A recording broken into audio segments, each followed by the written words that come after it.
Hello again, I am Jim Bob and welcome back to F1 Manager 24 Creator Team Career with Nissan here on the PC. We are fast approaching the halfway point now of our first season. It's round 11 tonight. We are heading to the Red Bull Ring in Austria.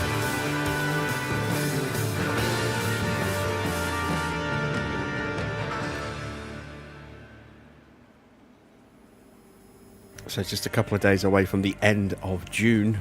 Silverstone will be up next, and then after that we go to Budapest, and then Spa, and then that's it for the mid-season. That'll be round 13, round 14 there, and then we'll have our nice mid-season break where we'll be able to unveil a new spec of car at Zandvoort. We have got some parts that are just about ready, other parts that will be ready soon. You can see we have started building extra underfloors for this brand new underfloor that we have. We have new suspension finally being built, and on top of that we have a new chassis, a new front wing and a new rear wing, all being designed at the moment, all of which should be on the car for Zandvoort. So we are getting closer to another big, hopeful performance update on our car. Once we hit the mid-season break, probably going to start slowing down a bit on development and focusing more on research for next year. We haven't done any big research projects yet. We've done a couple of small ones like this suspension project here. We need to do a big project on the front wing and a big project on the rear wing, because they are the ones that are being affected by next year's regulations. Let's take a quick look at the calendar to see how many ATRs we've got left. We've just done this one. That's ATR period 4. I think we've got, is it 3 more or just 2 more? If we go to the end of November, so we have ATR period 6 ends here. So yeah, that's it. We've got 2 ATR periods left after the one that's just started. Period 5 and period 6. So period 5 will be a front wing, period 6 will be a rear wing, or vice versa. And then we'll start chipping out small projects alongside those 2 big projects to help shore up the rest of the car for next season as well. Let's take a quick look at how things are in the championships. We go to our home tab here. You can see Ferrari still comfortably ahead at the top of McLaren. Red Bull just starting to drift away a little bit in 3rd, and Mercedes are a long way back in 4th, and RB are pretty close there. We are still in 7th place with those 2 points. It'd be really nice to add an extra point or 2 here at Austria. Don't think we're going to be quite that lucky, but you never know. In the Drivers' Championship, it's much tighter, as you can see. Just 2 points separating Sainz and Norris at the top of the championship. Leclerc has had a bit of a strange season. He's won the most Grand Prix of anybody, but he's also had some pretty inconsistent results, a little bit of bad luck here and there as well. So he sits 3rd on 180 points right now. Max is starting to drift a little bit here as well. He's on 149 points. Oscar's actually starting to pick up a little bit of momentum. He started the season pretty slow, but he's gaining some traction and starting to pick up some strong results. He's now in 5th place ahead of Checo Perez. And then our drivers, you can see Perez in 13th with those 2 points, and Mick in 17th place. Is just behind Hulkenberg, as these 2 are the best of the rest in terms of the non-scorers. Let's take a look at our driver stats going into this weekend. So it's Pourchaire who has the higher mentality, and that is very much reflected now in his stats. We actually got a 100 on reactions out of him this weekend. 93 in cornering, 89 in braking. Mick, you can see braking is his biggest weakness at the moment, just 81. Really needs to work on improving that. Hopefully we'll get a little bit more out of him. He's still in very high development at the moment, which is nice. He is getting a little bit of a boost thanks to his mentality. And his, the fact that he's actually in driver training as well. We have got him on short run pace, so that's working on cornering, braking, adaptability and accuracy. The most important ones for pace, but unfortunately braking is still lagging behind a little bit. We need to make a decision very soon as well about Powell as to whether or not we're going to re-sign him. His contract is up for renewal. He will be out of contract at the end of this season. We have assigned a couple of scouts to look at a couple of potential replacements for him for next season. But depending on how much they cost, we may end up sticking with Powell and keeping that relationship with Pourchaire improving. I'm not sure what we're going to do on that one yet. How you doing, Wayne? How you doing, Dino? How you doing, Clark? Good to see you guys. Hello to everyone else lurking in the chat as well. Let's get started with the actual race weekend, shall we? Let's set some targets.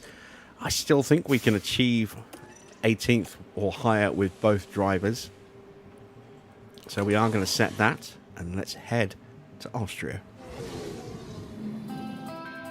Welcome along to the spectacular setting of Austria. Set in the Austrian mountains, the Red Bull Ring offers fantastic views and thrilling racing. Originally built in 1970, the circuit has been part of the F1 season in its current format since 2014.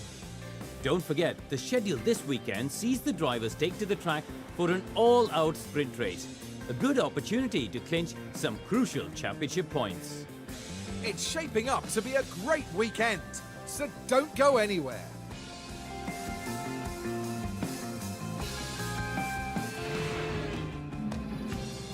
We're still getting those flashes. I don't know what causes them. I really don't. It is so frustrating to have to keep coming in and messing around with things and seeing if that will fix it with different types of upscaling. But hopefully we'll be all right. So it's another sprint weekend. We got sprint qualifying after this first practice session. Then we go to Saturday, moderate rain, which will affect either the sprint or the main qualifying afterwards, or maybe even both. You never know. But it will be dry for Sunday for the race itself. Tyres will potentially be an issue there. I don't know whether we're going to try and 2-stop or maybe even 3-stop. It is going to be, what, a 70-odd lap race? I think it's 71 laps around this circuit. So it's a lot of laps. And tyre performance can drop off quite dramatically around this circuit as they start to wear. So we'll play that one by ear.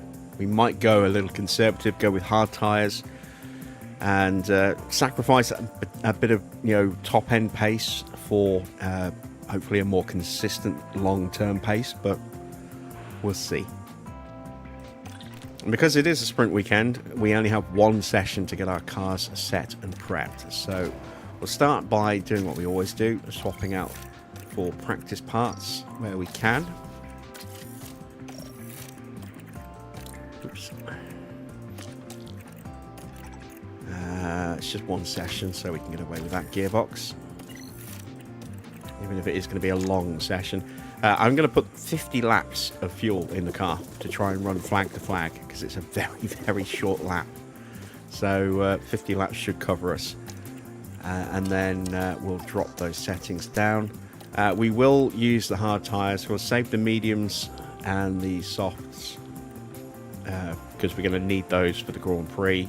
And we'll still have a set of hard tyres for the Grand Prix if we do decide we want to use some hards as well.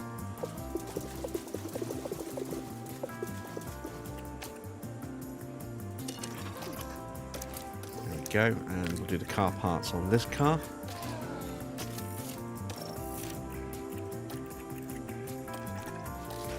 Still on that first DRS. We might have to swap it out after this after the sprint. It should be fine for the sprint itself. And now we need to work on our setups. So I'm going to go with somewhere in the region of a 4.5 to 5, I think, on the front wing. We'll start with a 5. I'm going to go initially with a 13.5 rear wing, but we might bring it down to a 13. It's almost always a 1.9 on the roll bar around this circuit. So I'm going to start there, and then we'll work our way back if we need to. I'm going to go with a little bit of extra camber, and we're going to whack that up to there, I think. And then we'll do something a little similar for Mick.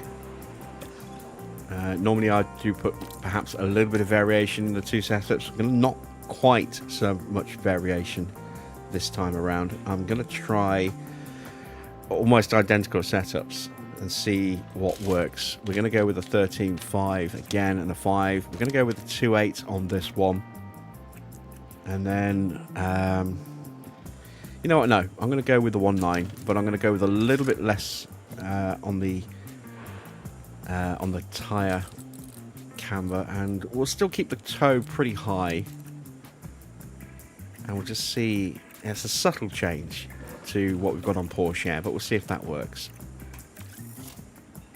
The reason I decided not to go with the 2.8 is because if it comes up as a 50-50 as to which way it's going to go, it's more likely to go 1.9, but it could even go 3.7. And I don't want to put myself in an unnecessary guessing situation when I've only got this one session to figure things out.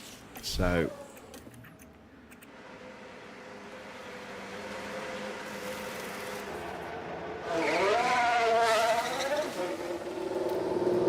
by going with the 1.9, we are kind of eliminating some of that guesswork. It'll either be a 2.8 if we are a little bit away, you know, if it's okay, you know, if it's good.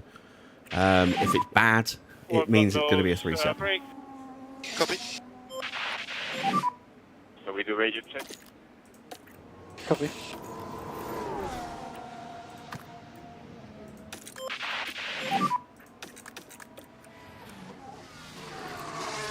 Okay, copy. Copy.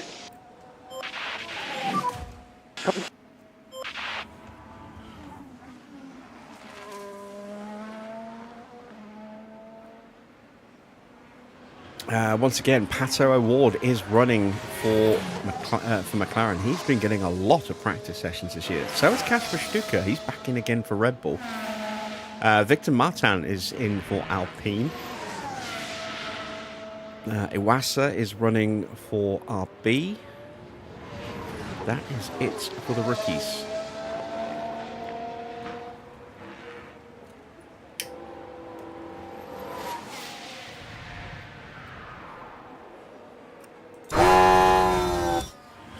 Let's speed him up.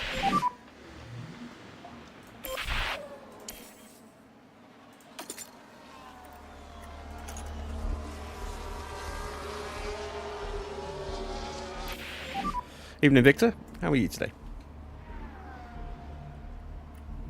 I am not fully ready, okay? There's a yellow flag now. Oh, Valtteri having a little moment at turn 3.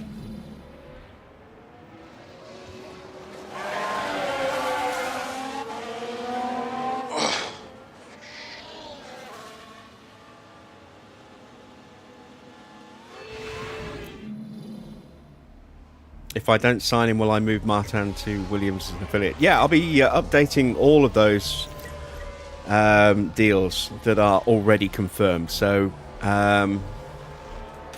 if Martin has already, got a pre-agreement going into 2025 to go to Williams, then I think they were quite late signing him. So there is technically, I think, a window for us to sign him. But if we don't, then yeah, we'll make sure that he goes to Williams.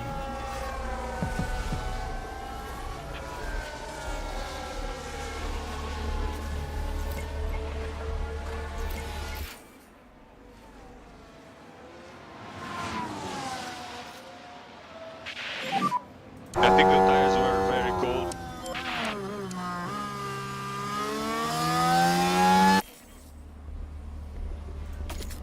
All right, feedback is incoming.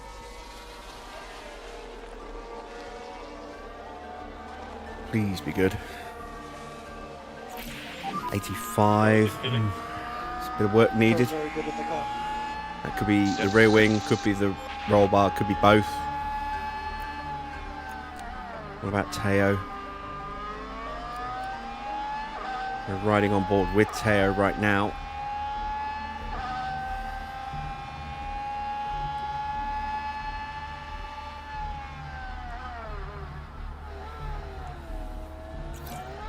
'87. So again, For now. could be both the rear wing and the roll bar as the main issues.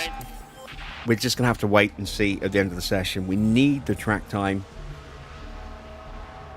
So, fingers crossed. Fingers crossed we'll be okay.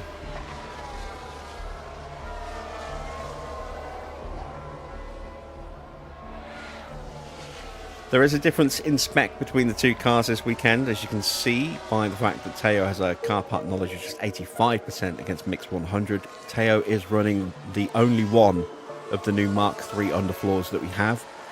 I really hope that he doesn't stick with tradition and break it straight away. Because that will definitely cause us some issues. Right, let's have a look now. Around turn 3. And nearly, just running wide. Fighting with the car, just a little perhaps.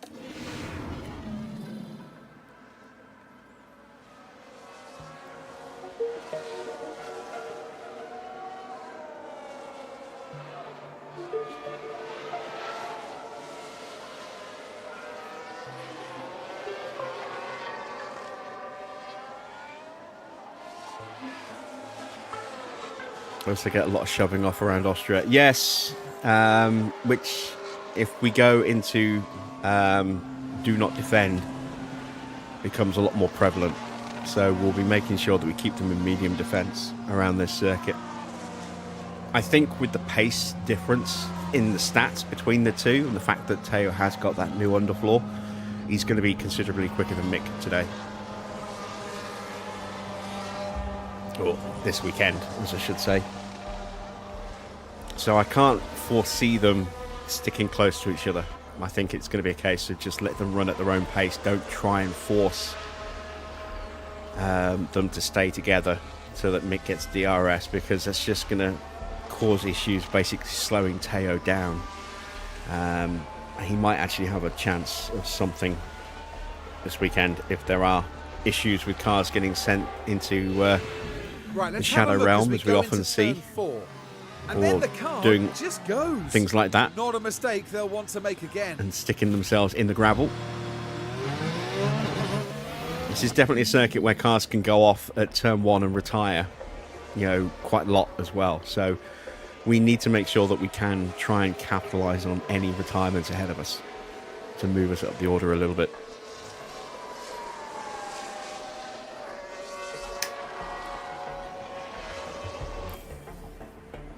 And while it would be nice to get points with Mick here this weekend, I believe for a while the Schumacher family actually lived in Austria, even though they're German. I don't know if they're still there. I don't think they are. But it would be nice. It's as close as we're going to get to a German Grand Prix. So this is technically a home race for Mick. It would be nice for him to get something out of this weekend, but I can't see that happening this season. Maybe next if we're lucky. So, let's see. Stroll has that penalty for torpedoing into George Russell in the last race. That will not affect the sprint. That will affect main qualifying. We are, as usual, slowest in practice, but it's only practice. We've got our car part knowledge up to about 60%. So if we can get good improvements in the setup as we head into sprint qualifying, we can get a little bit more here. We can get up to 90-something% in driver prep if we're lucky. But I don't think we're going to get anywhere close to 100, simply because the track knowledge isn't high enough.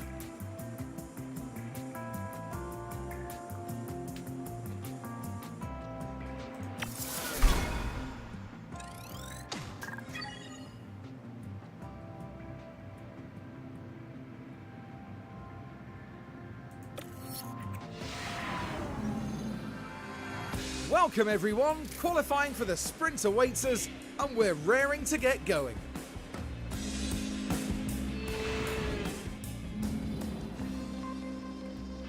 Okay, then let's get prepped for sprint quali, shall we? Let's take a look at setups first of all. So it's the front wing that is off, but this is off as well. So that is going to go to a 13. Do I go higher? I think we have to go a little bit higher. How far off was that? 15% off. So that will probably account for 8%, 7%. So we're not too far away. We need to maybe tweak that a little bit. Oh no, wait, I'm looking at the wrong thing. I'm looking at this.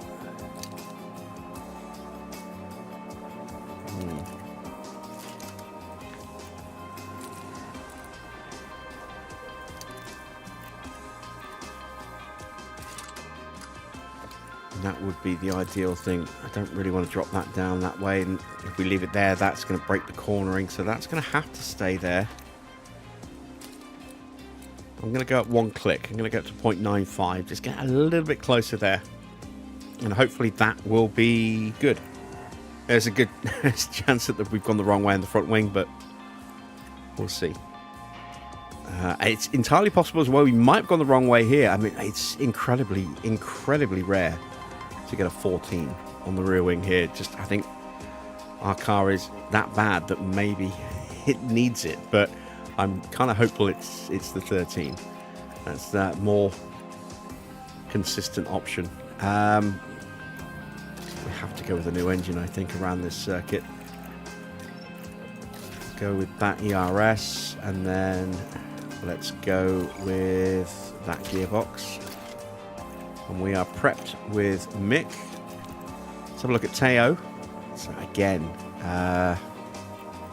let's drop it to 13. We need to bring that back to about there to fix that. That is borderline an issue.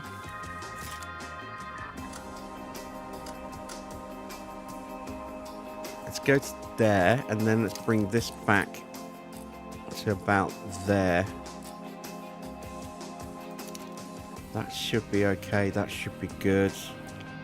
And what happens if we do that? If we go to a 4.5 and then bring that a little bit closer, and then we can recorrect this way. I'm actually happier with that, I think. We'll try that. Let's do his car parts. The 73% engine should be good enough for Teo. We'll stick with that ERS unit. We'll go with the 70 gearbox. And we are ready. Let's send them out.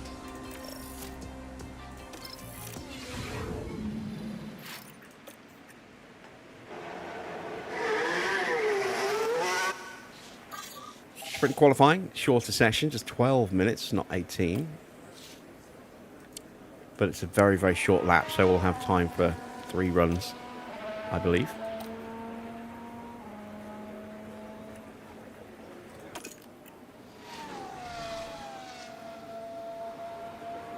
There is definitely scope for us to get held up with traffic around here, though.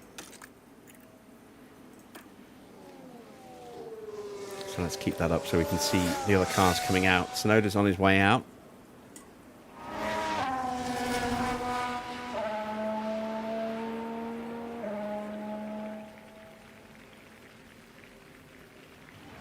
Let's do the sneak peek trick. Mick's looking pretty good.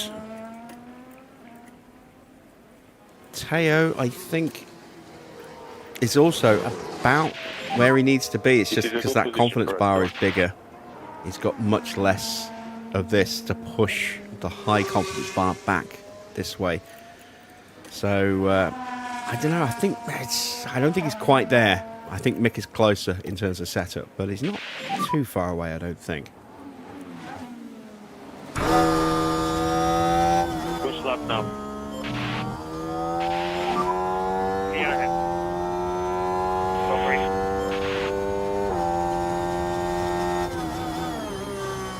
Oh, we've got a yellow flag. Oh, we've got a red flag. No, Teo's crashed. God damn it, there goes the underfloor.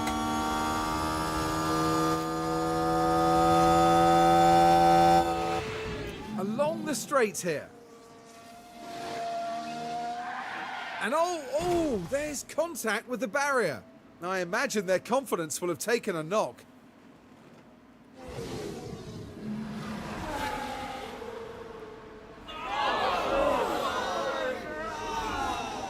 That's Teo's second big wreck of the season.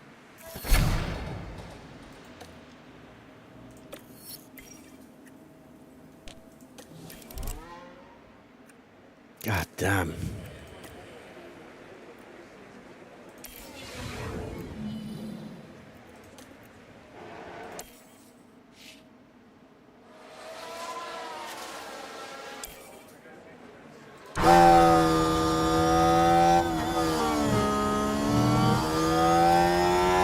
So that is going to be new engine parts needed at Teo now.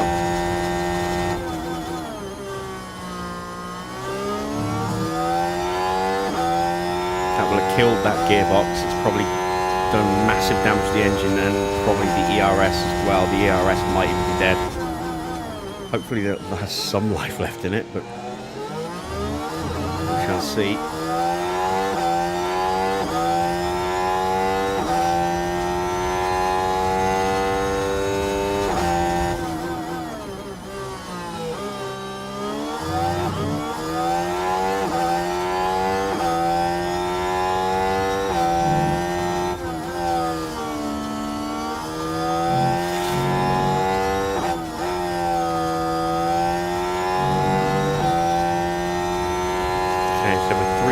Down on Ricardo, matching Bottas down on Hamilton and Albon.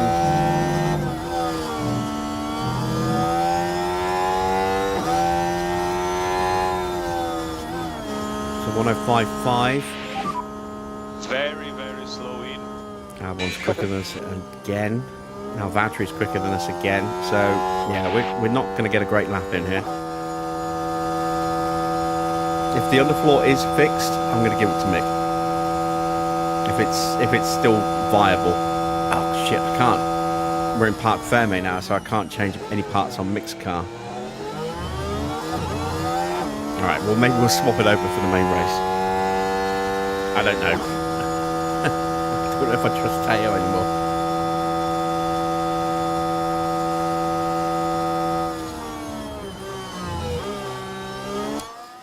This is going to be one of those circuits where very fine margins will determine whether we can get through or go out of a session. Not just for us, but for everybody else. But pole will be incredibly close when we get to the top 10 shootout, I think.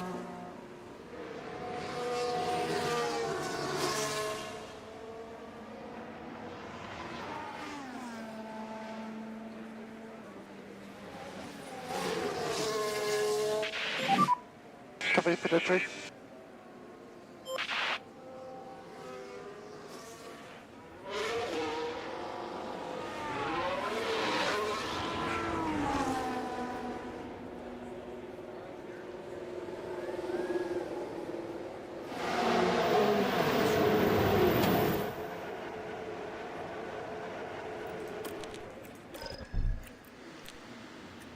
And of course we lost a lap and a bit of life off those tyres from that red flag, which has not helped us. A lot of traffic on the circuit at the moment, and as nice as it would be to get the slipstream, we're going to have to really try and pick our moments to go back out.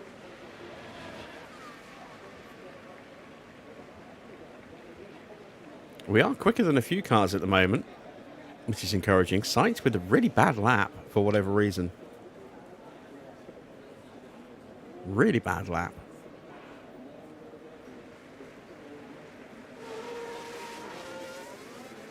Let's see if we can sneak out here behind Alex Albon.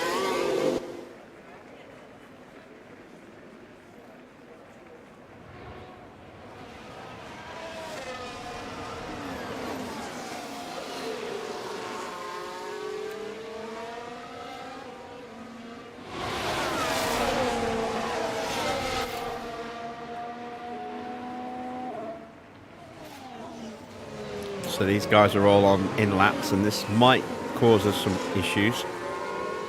in trying to stay with Alex.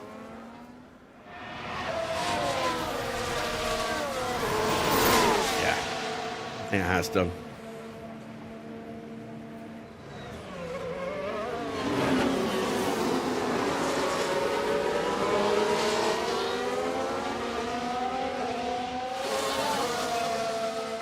Norris is top, Max in second at the moment. Then it's Russell from Ricciardo, Perez, Stroll, Tsunoda.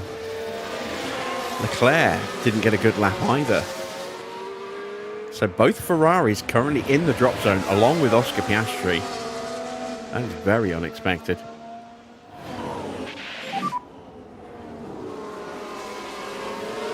Oh God, and now we're getting really badly held.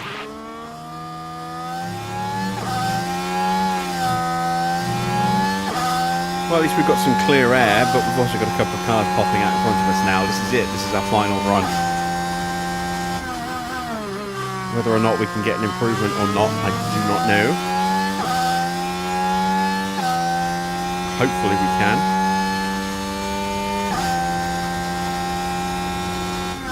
We didn't in the first sector.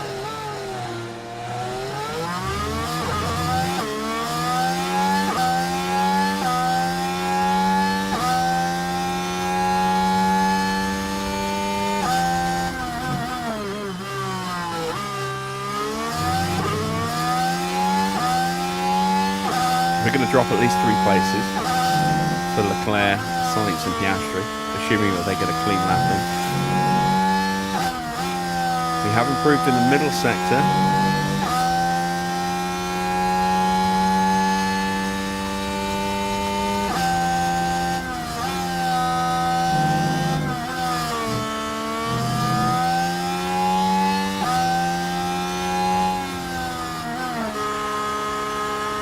No improvement overall, so now we're at the mercy of everybody else. Trying to push with entry. And I don't rate my chances, unfortunately.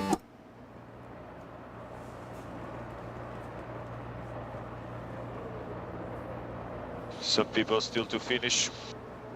Understood.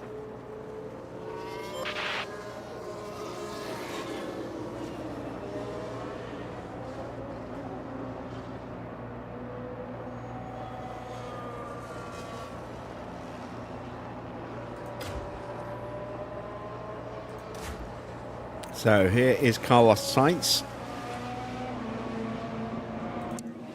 Needs a really good lap. He is currently bottom.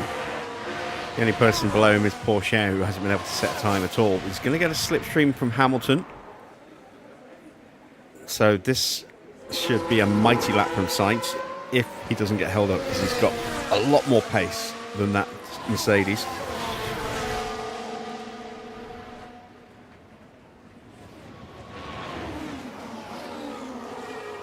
It's a 16.5. It is purple, as expected. We'll keep an eye on Leclerc as well. He's in clear air, just rounding the line to start his flying lap now. And this is where Sainz is now going to start getting held up by Hamilton.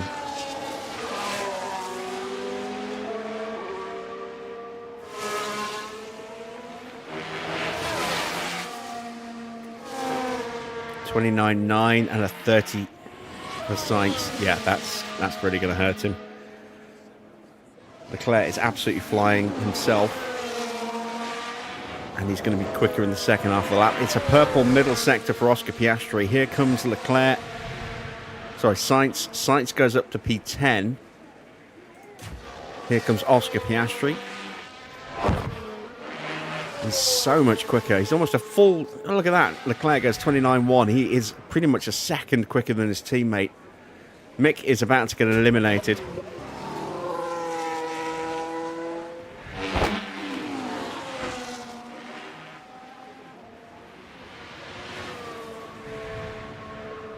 Leclerc goes top from Oscar Piastri by a good couple of tenths of a second. Mick's down to 17th place. Tsunoda pops up into 3rd place.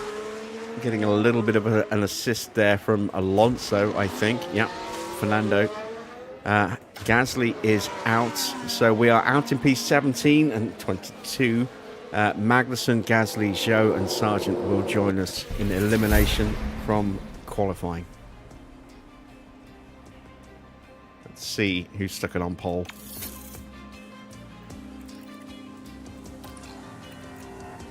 Oscar has stuck it on pole for the sprint ahead of Leclerc.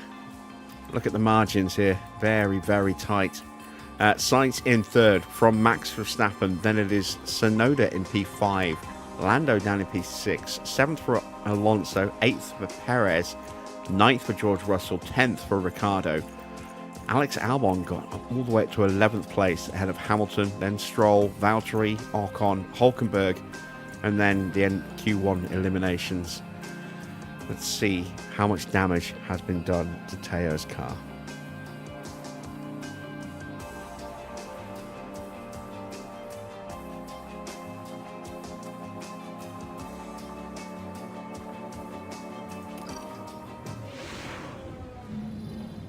Hello and welcome as our Grand Prix weekend continues, and the sprint will soon be upon us.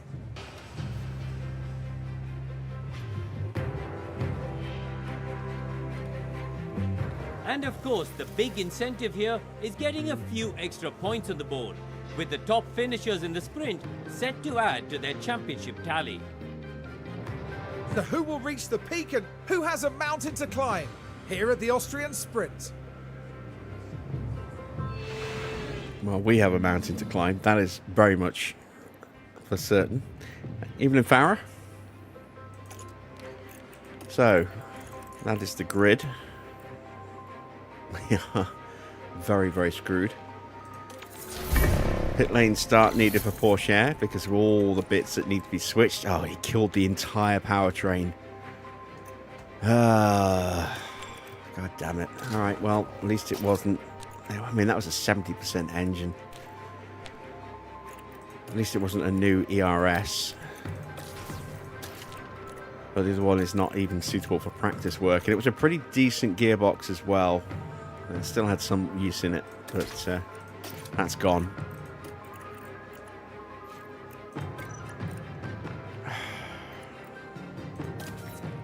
Do I give him the new suspension? I'm going to risk it. I'm just hoping that lightning won't strike twice. We've got enough rear wings. Oh no, I'm going to have to emergency... Oh no, wait. We're starting from the pits. I can drop him back to the older spec of front wing. And the older spec of chassis. He just got a Mark II chassis. For this Grand Prix as well, didn't he? We got it just, I think, in time for Canada. Dear, dear, dear. Car setup is 96%. It's close. It's not quite there. Let's go with that. Oh, no, I don't like that.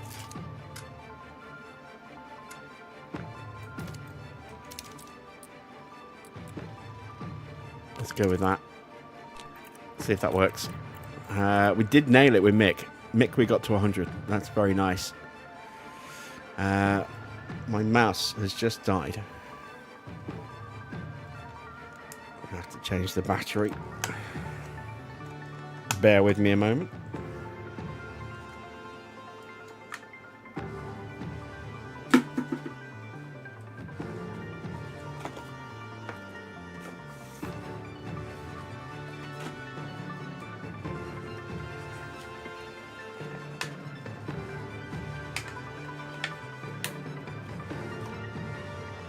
Horrendous weather for you. It's been warm here today, but not scorching, but you know, it's been a little warm. Been very sunny.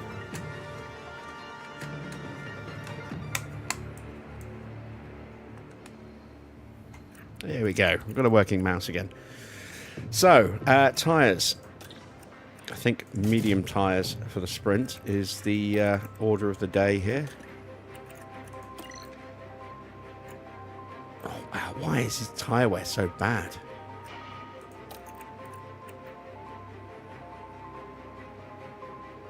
Why is his tyre wear so bad? Oh, is it because of the suspension?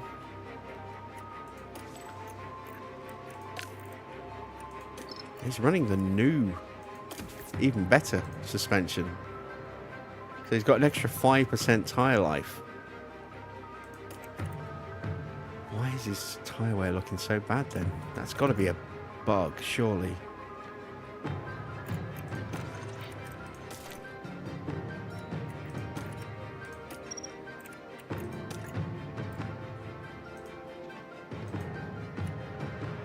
Yeah, even that is pushing it.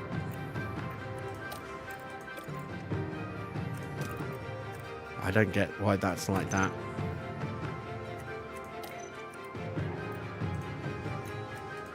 We'll update him to run like that. Fuel. Let's take one extra lap of fuel so we can push the fuel.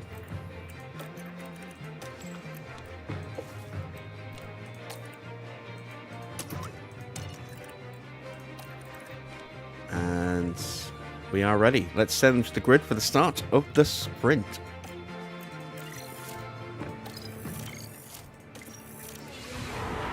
Here in Austria, we're all ready to go for the sprint. It's lights out and away we go. Decent start from Piastri, but Leclerc's got away well as well. Piastri has held on. And did Yuki Tsunoda jump Max? I think he did.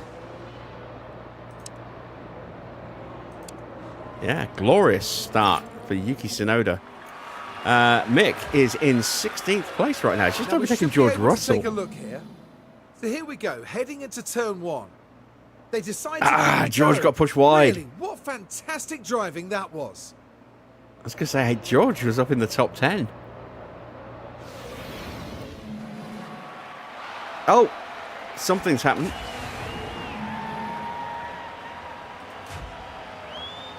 It's a safety car. What? Okay, I don't understand what's going on here. So we got here.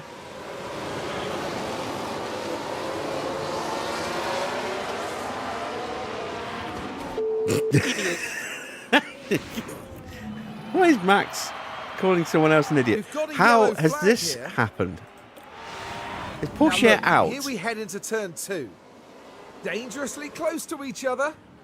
Oh, that's quite an impact between them. Something just went very, very wrong because we saw Russell going off and now all of a sudden this has happened. I don't understand what's happened here. I'm actually going to restart this because this is bugged.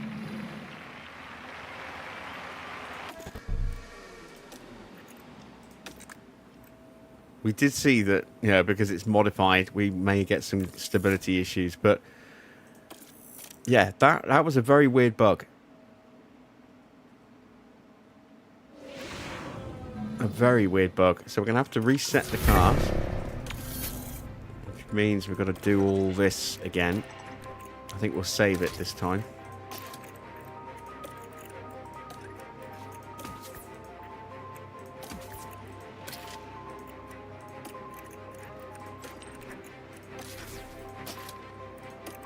That is I've never seen that happen before. I've got to imagine that's because we are running some mods. Or maybe it's just a bug that affects the PC. I don't know. Because this is our first season on PC. So that's possible. But very, very strange.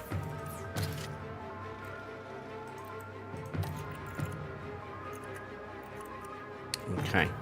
So we needed to make that little tweak to the setup.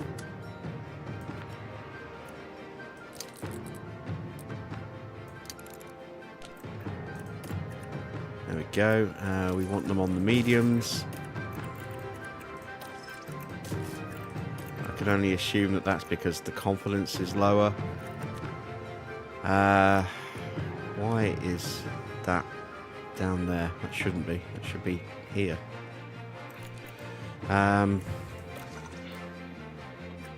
We want an extra lap of fuel, don't we?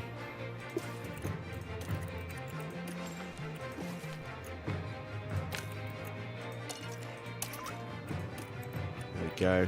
And now we want to save.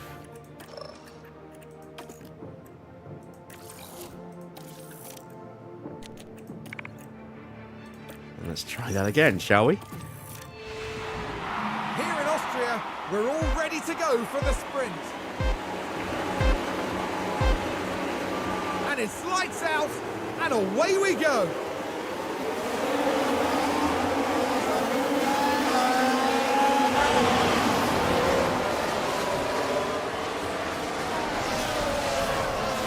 This time Max is able to defend. We've got something going on behind us. Joe has gone wide or hit somebody. I think he hit It's a Sargent. big crash. Still quite a... You see Teo. Teo will actually get out of turn 1 before Sargent does. Baldy. And just like that, the hopes of the team start. Right, has that now changed the run? Or there's Pourchaire. Mick's in 14th. What a start from Mick.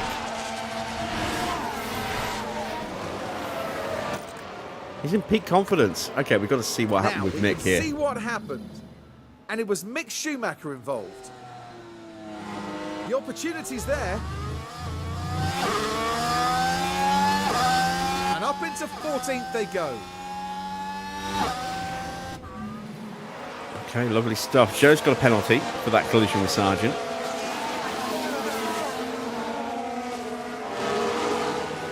And Schumacher's putting pressure on Hamilton.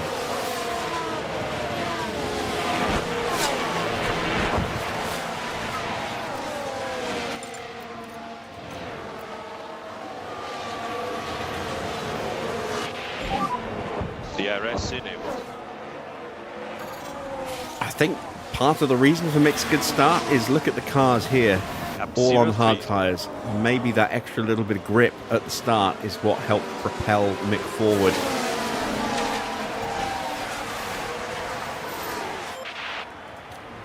There is a chance to get dropped here, so we're going to deploy the battery and hope that Mick can stay with Hamilton. Albon is now in P10. Points don't count for the sprint until you hit point P8, so I don't think there's a threat of Williams getting another point in the sprint. But if they're going to be able to run up there in the race, that will be a problem. Pourchaire gets past Let's Joe. have a look at that. Now we're watching the action closely here. It's there for the Jesus. taking. Don't give me a scare like that, Teo. And the overtake is made.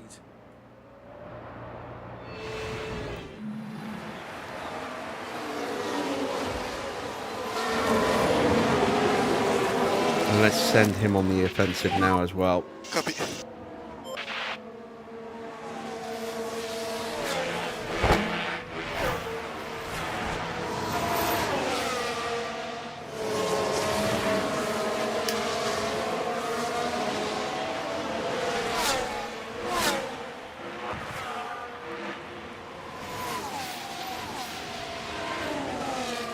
Mick has been dropped and he's actually been overtaken by Hulkenberg.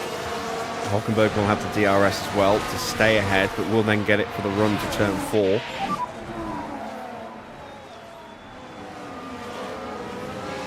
Try to keep going.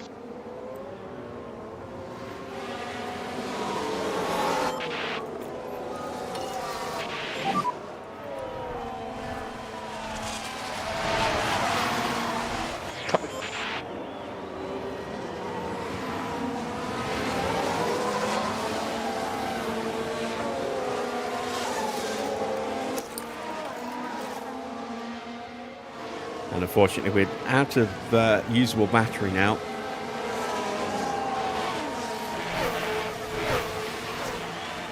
Can we stay close enough to get the DRS off the back of Nico?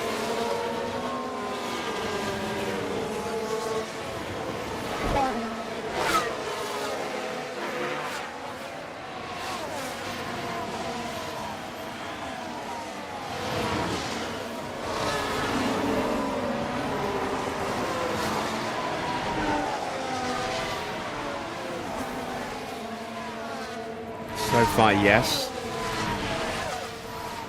We're going to come under pressure from Magnussen in a moment. But I'm looking at the wear rates and I wanted to see if I can maybe just build a slight offset in terms of grip.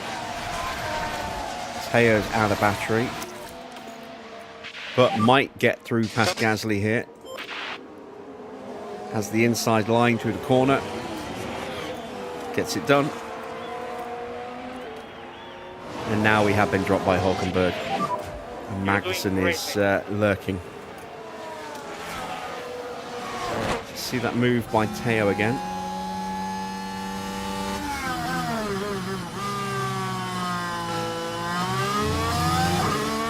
Very nice.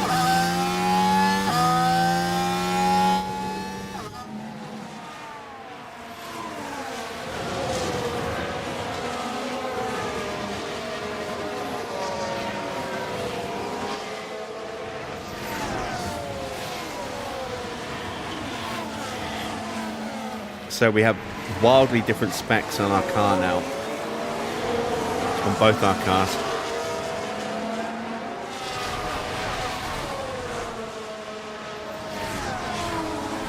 Real mishmash of parts once again, thanks to another horrifically bad wreck that's wiped out a lot of very expensive bits that we don't have replacements for.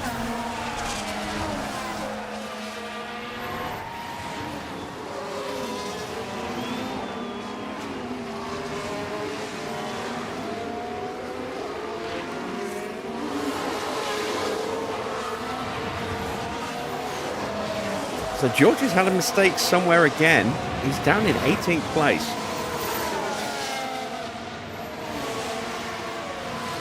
He seems doomed to struggle in the sprint here. Let's see if he can punch his way through.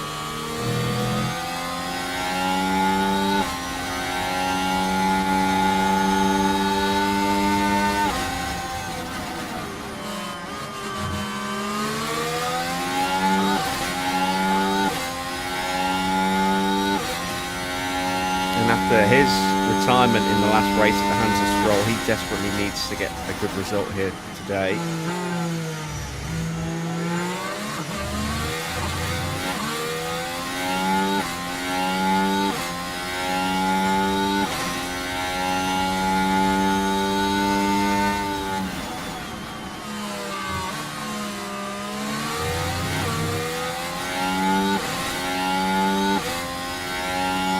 Hulkenberg has caught and passed Lewis Hamilton. So neither Mercedes running particularly well around here at the moment. Evening, Adrian.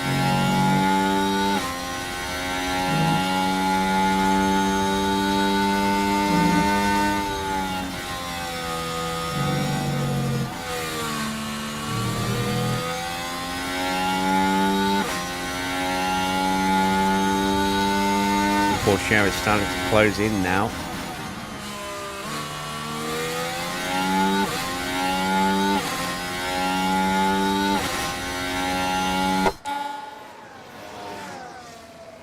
There is Teo.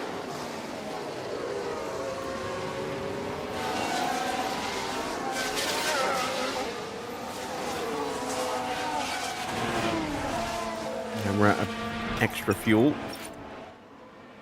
Tyre temps are starting to dip a little bit, so I'm just going to push them back up. Head down now, try to get a good pace.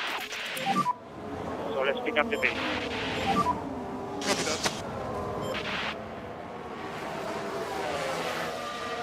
So at the front, Charles Leclerc has got through.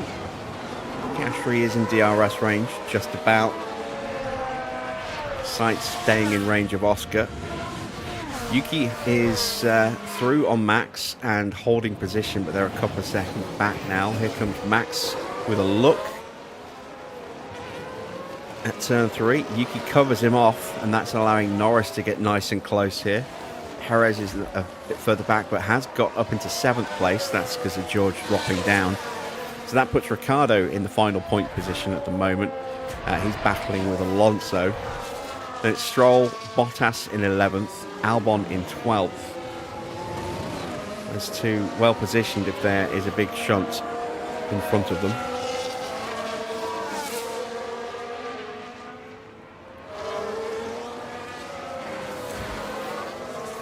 I was about to say Magnussen's upped his pace, and you can see as he's suddenly side by side now with Schumacher and gets through.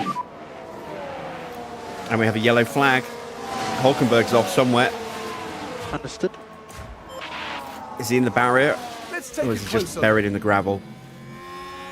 See if we can see him from here. Oh, this is him. He's just in the gravel. I lost it. As for the team back in the garage, There he is, back underway again. There is Joe. He's got some serious damage to his car, I think, because his pace is nowhere.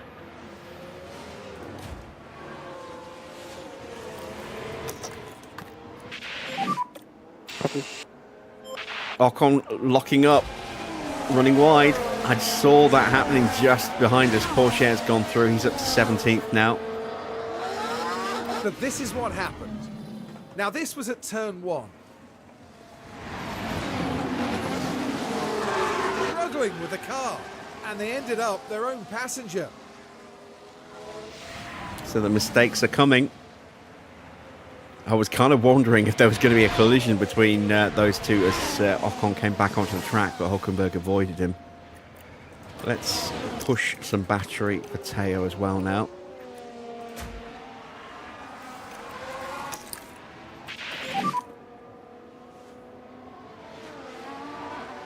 Copy.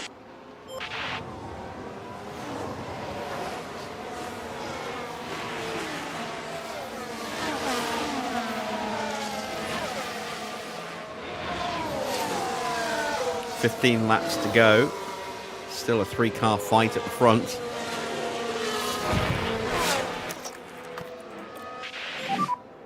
Copy.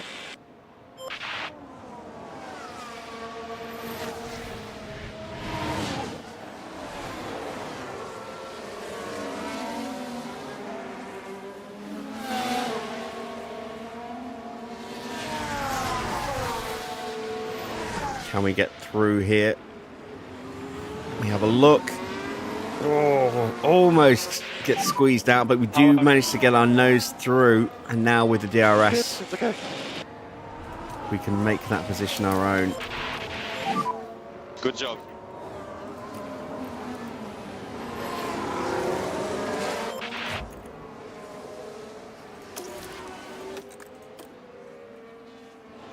Pourchaire's almost in range. Let's just use the last little bit of extra fuel.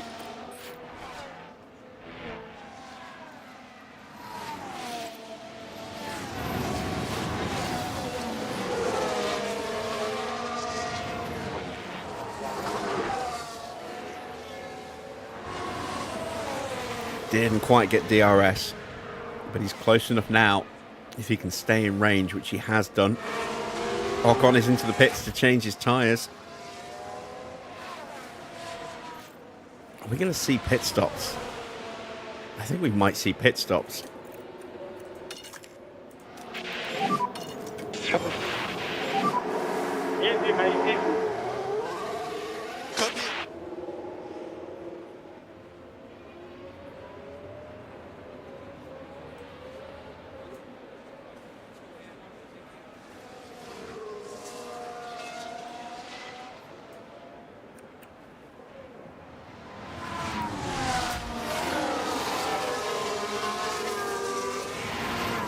See what kind of pace Ocon has now on those new softs. I wonder if anyone else will follow him in. Magnussen, Hulkenberg, Sargent are all contenders for an early stop. We have another yellow flag. Someone just running a little wide, I think. Not sure who. Oh, no, it's a crash. It is a crash. It's Lando and Verstappen. Why is it always those two?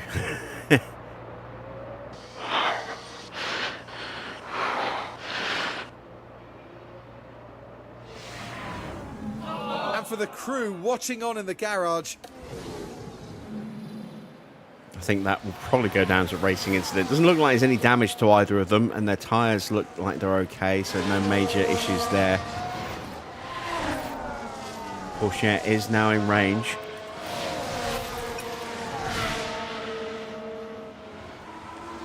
But struggling to stay in range.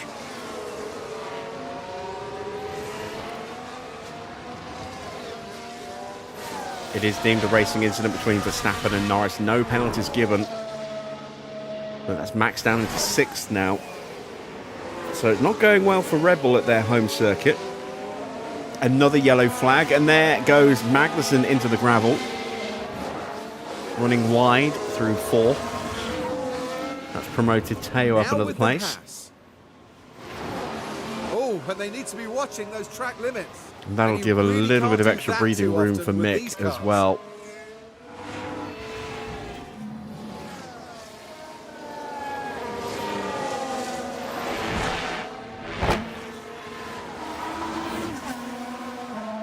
So let's check in with our confidence levels. That's very nice looking for Pourchaire. Mick's still in peak confidence, just. Tyres are just starting to drop in and out of the temperature window.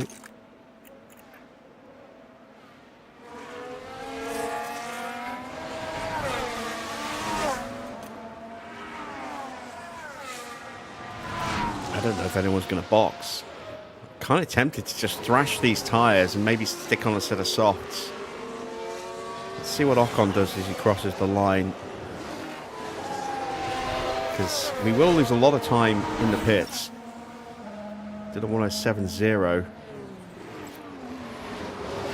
Hulkenberg's now developed a fault. But there. Oh dear, that's not what they... We're not going to find out what it is.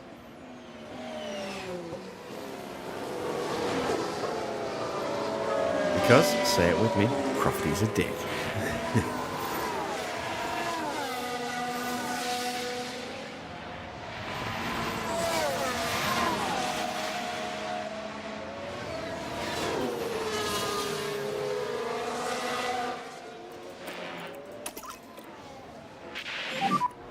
Copy.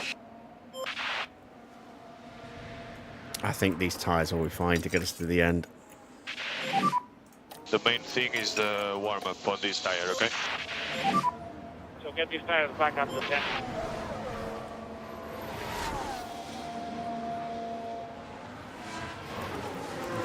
Just focusing on Mick, who has got George looking to find a way through.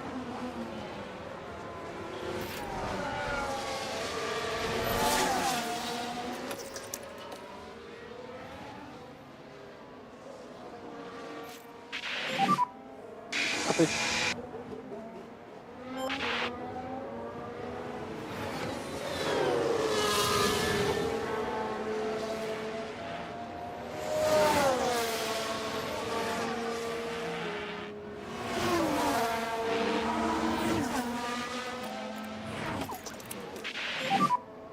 Copy.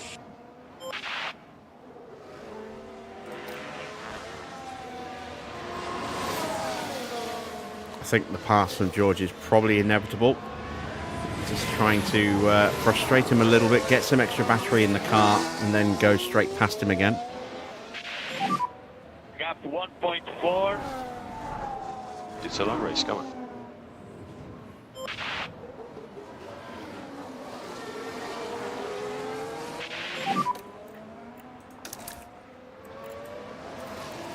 Copy. Copy.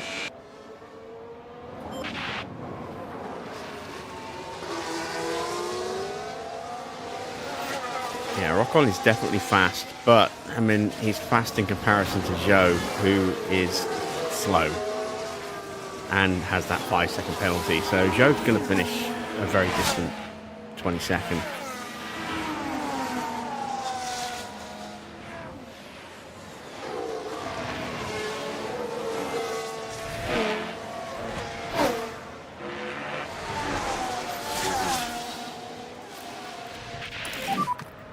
So we'll be 9 laps to go.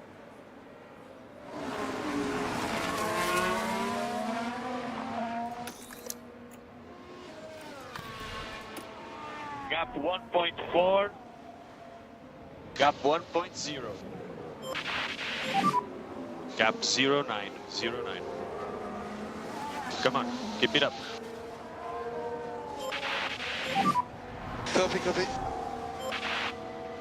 So Russell is pushing at the moment, trying to break the gap. Happy to let him do that, so that we can just cruise back up to him and then blast him with the battery.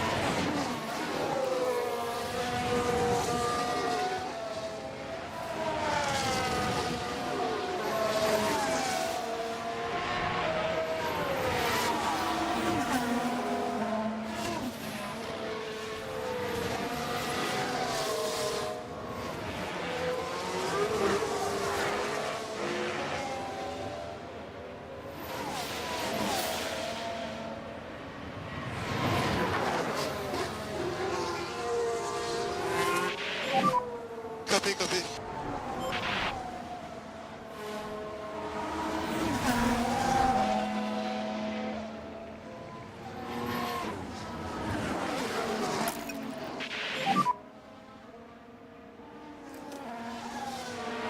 Copy, copy.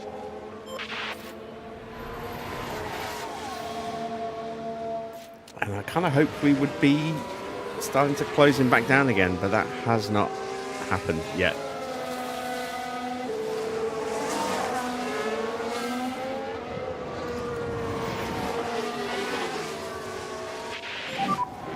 Gap 05. Get on the rhythm, come on.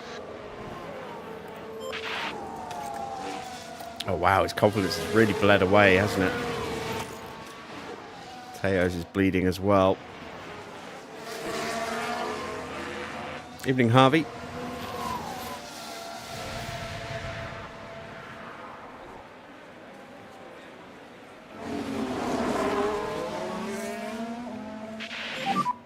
How are the tires? Starting to struggle with the rear.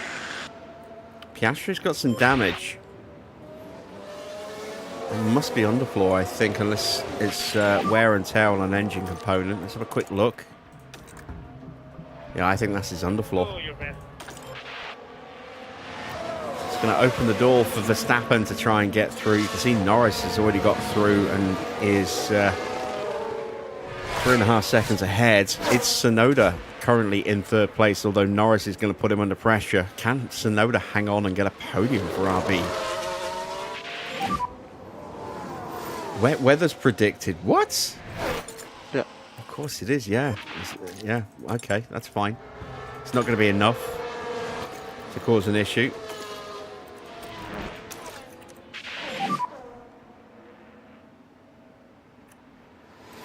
Copy, copy. Russell's just cruised up to the back of his teammate. We need to get Teo through because he's definitely quicker.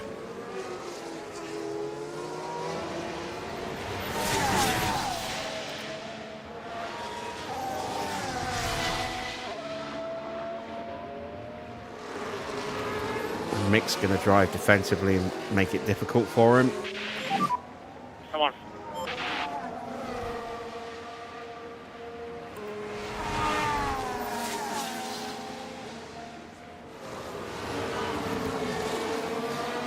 Alright, fine. If you're going to be that way, Mick, we'll push you instead. Copy.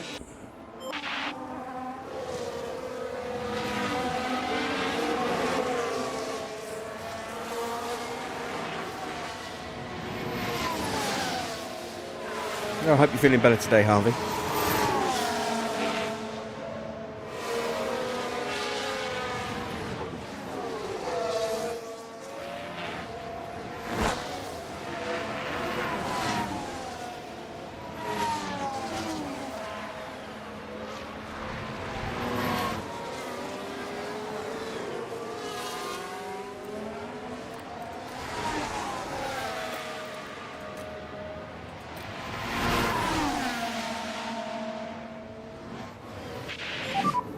Understood. Hamilton moves up into 12th place, getting past Alex Albon. Are we seeing a late surge of pace from Mercedes here? I don't think so. I think it's just Albon's tyres are finally giving up.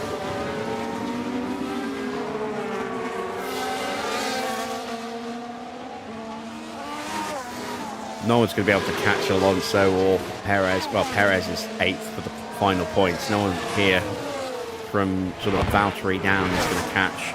It's too much of a gap to Stroll, let alone then to Alonso and then Perez. You can see the clouds are rolling in. Gap 06. Focus ahead, come on.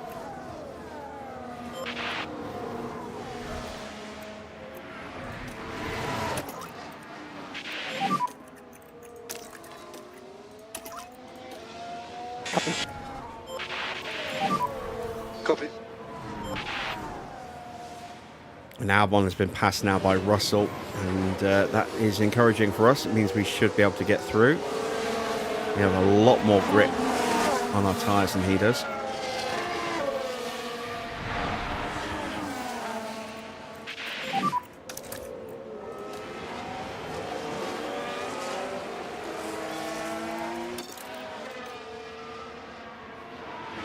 Gap 03. Try to pick up a bit more pace.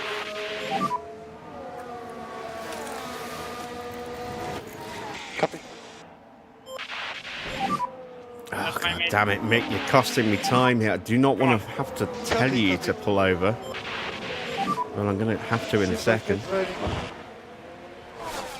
Copy.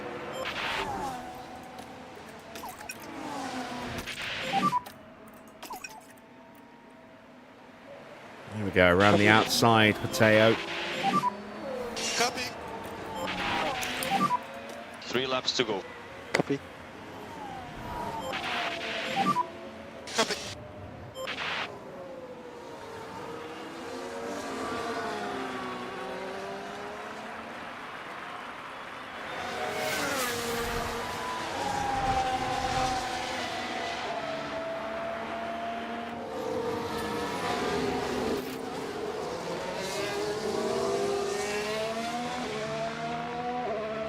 So Norris has got through against Yuki Tsunoda, and that gap's about a second now. Tsunoda still has DRS, but only just.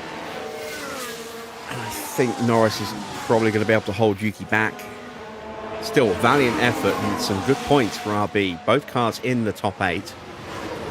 Fourth place would be, I think, the best finish of the season for RB. And better than the sister team as well. 2 laps after this. Copy that.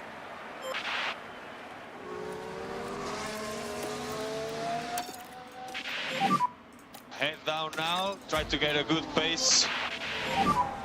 Okay, we need to push a bit more.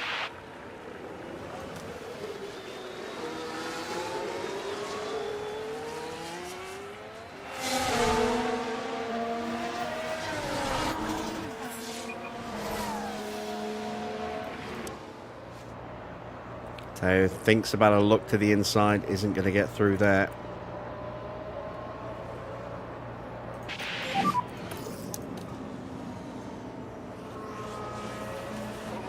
In 2 second gap. Eyes forward. Copy.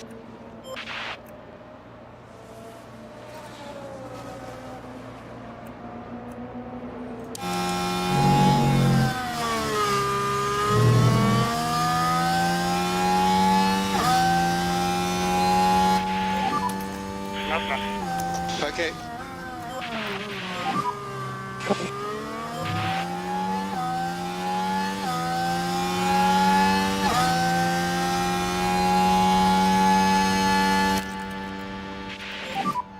Copy, copy. Here we go, Pourchaire is through.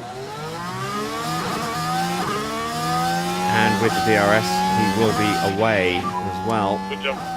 Don't think Mick's going to be able to get past Albon. We'll give it a go. Leclerc is the winner in today's sprint. And Charles Leclerc puts himself in prime position.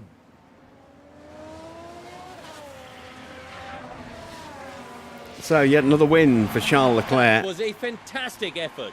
Really well done. He's refinding his mojo after a few iffy results. Got the win in the last race at Canada.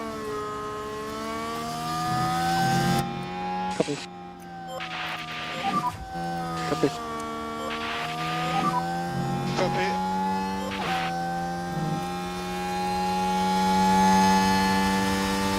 Sainz takes second. Norris does hold off Tsunoda for third. It's 14th place for Teo. It's going to be 16th for Mick. And yeah, we've got some reorganising of car parts to do ahead of main qualifying, which looks now like it's going to be wet.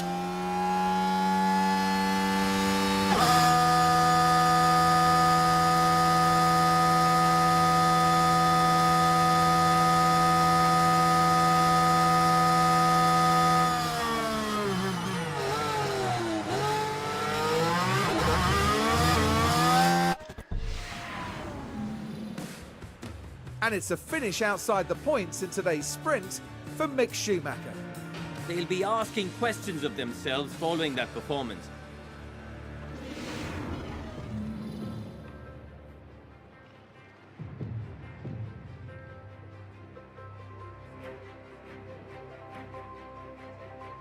Confirmation then of the sprint results. It is a sprint win for Charles Leclerc ahead of Carlos Sainz. Maximum points for Ferrari, 15 for them.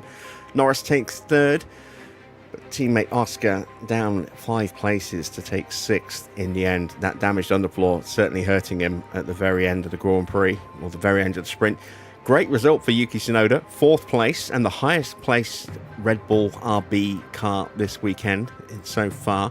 Max in 5th, Ricciardo 7th. So both RBs performed both Red Bulls effectively, one above the other there, and then one above the other there. That's very interesting. Perez gets that final point. It's Alonso in 9th, just missing out on getting that point from Perez. And Stroll up 3 places to take 10th. Then in 11th, it is George Russell ahead of Valtteri Bottas. Hamilton in 13th. 14th for Pourchaire, up 8 places from a back of the grid pit lane start. 15th for Albon, 16th for Mick, 17th for Gasly, 18th for Sargent. 19th and 20th for the 2 Haas drivers of Hulkenberg and Magnussen. Esteban Ocon is in 21st, and Joe a lap down in 22nd. Hello and welcome to the much anticipated qualifying session. Spielberg's short track comes with 2 high-speed straights.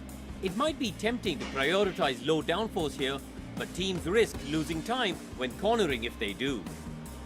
There's Red Bull's driver there getting ready for today's session. What have you made of them recently, Karun? Well, neither teammate has really managed to score well so far. Perhaps picking up a few points this weekend would spur on a bit of healthy rivalry. Hold on tight, because we're getting underway.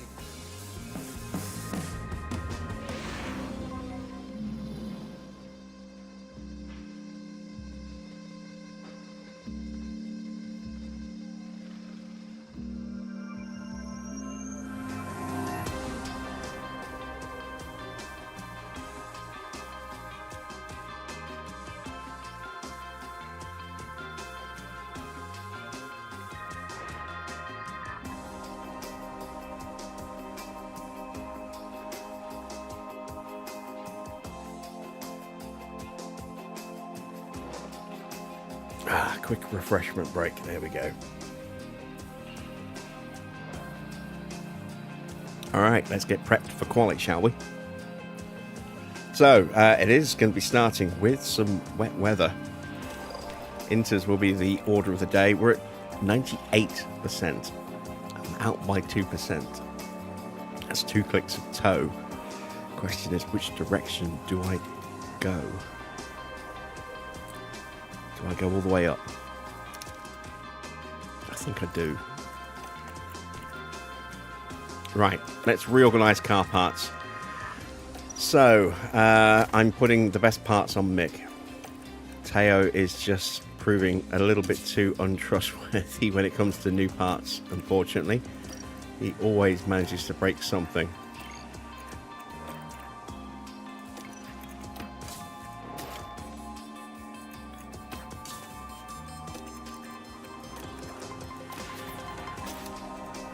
So I'm going to give Mick my blessing for the the single good bits that we have.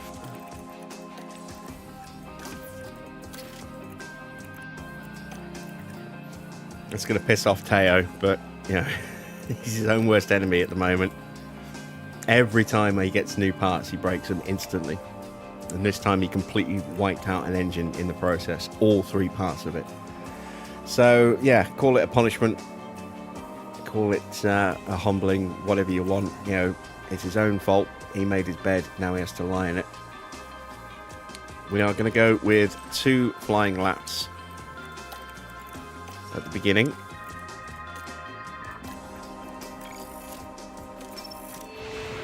Quickly check the weather before we send them onto the track.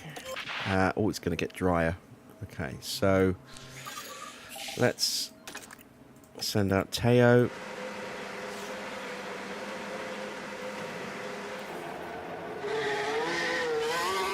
Probably going to see the rest of the grid waiting until it dries up.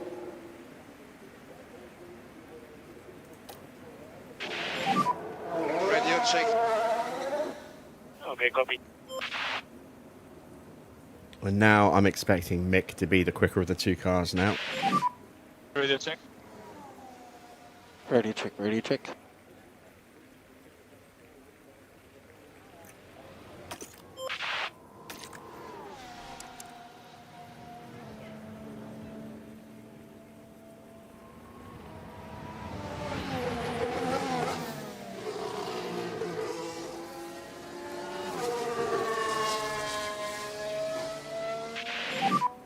This is a good position for us. Come on.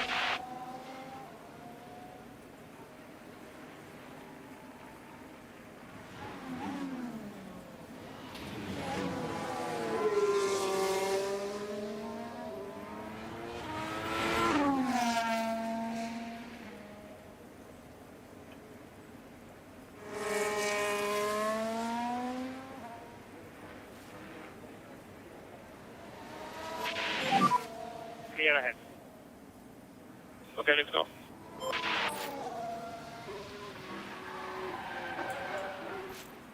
Oh my god. God damn it, Teo. That's the 2nd time at the same corner. Right then, we can take a look now. Heading down the straight. And there's the contact. And how will this affect their chances heading towards the Grand Prix, I wonder? He's going to bankrupt me at this rate. It's not going the way the team had hoped today. That is for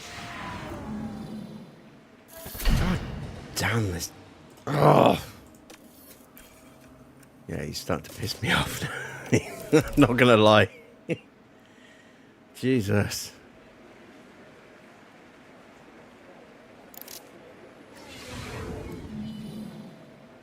I'm so glad I took those new bits off his car.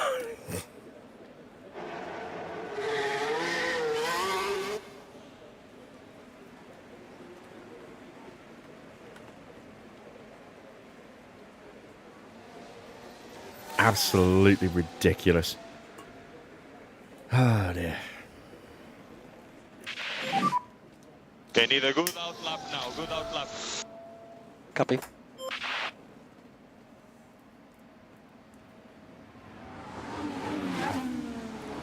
I'm already thinking about who to sign to replace Pourchaire.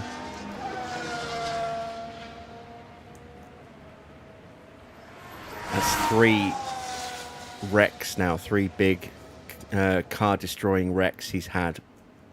We haven't even got halfway through the season yet. 2 in the same Grand Prix.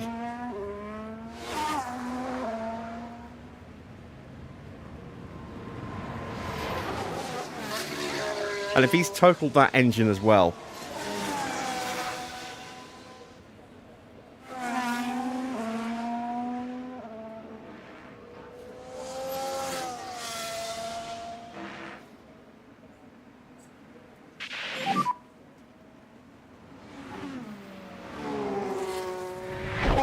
Let's go. Come on. Eyes forward.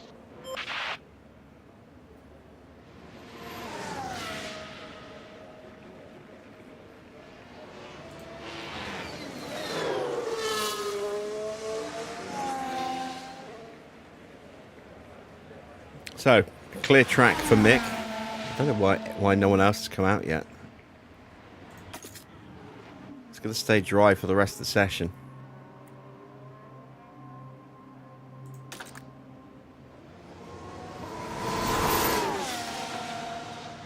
We're just doing some track cleaning, laying down a little bit of rubber for everyone else, and building up Mick's confidence.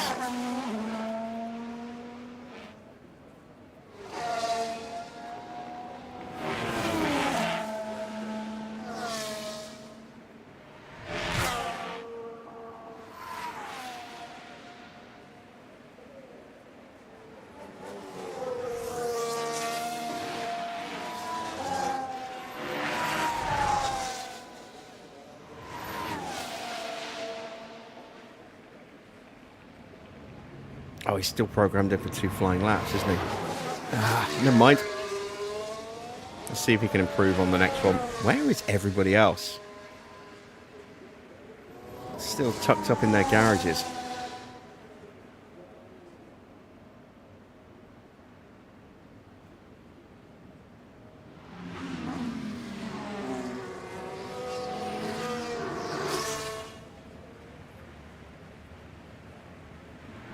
Turning into a test session.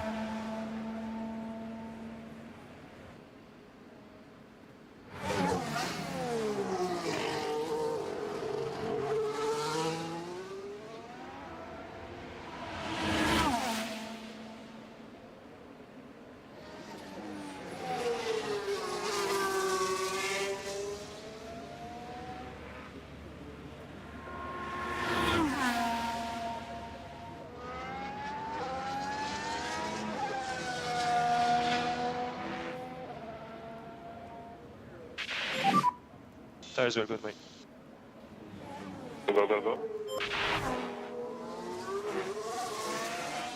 Alright, second flying lap, and still no one else has come out yet. I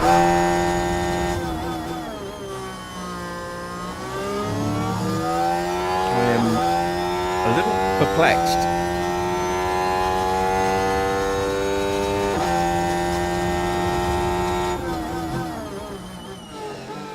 Bit of extra improvement from Mick in the opening sector. Ah, there we go. Finally, Logan Sargent makes his way onto the track.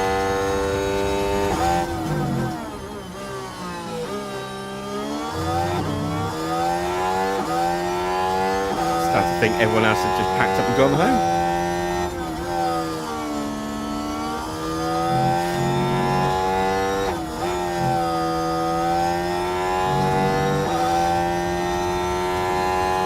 Finding improvement everywhere so far, but this is where we might not, because I don't think we're going to have enough battery left.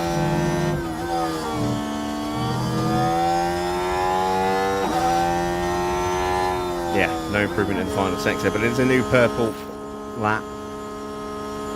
That is peak confidence for Schumacher.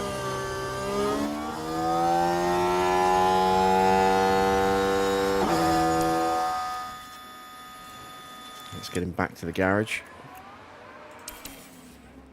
And now we're starting to see some movement from the rest of the grid.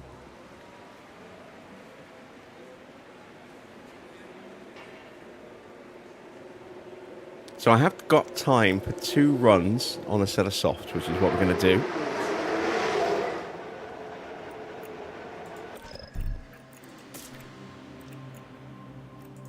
But they're going to be 2 single lap runs, just to make sure we have full battery on both. Out goes Lewis. We've got a yellow flag. That is Piastri in the gravel. Logan Sargent is topped by 2.5 tenths. So let's take a look at the replay. Now we're just proceeding through turn 4. Oh, and the car locks up. And they'll need to be mindful of the effect that that had on the tyres. Oh, and he gets in the way of the Alpine. It's Ocon. Actually, Ocon's on an outlap, so he's not really got in the way there. All right, let's hit the track. We're going to pop out in front of Perez.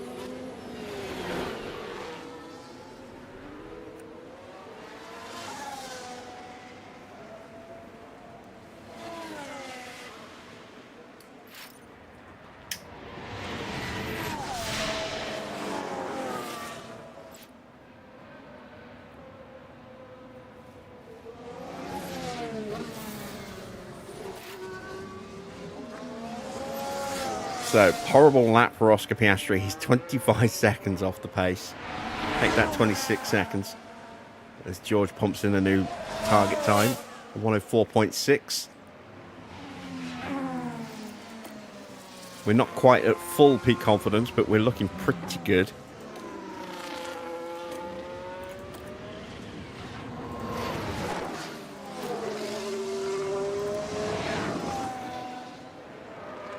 Plus sixes and plus fives. Plus sixes to the important stats, the accuracy, braking and cornering.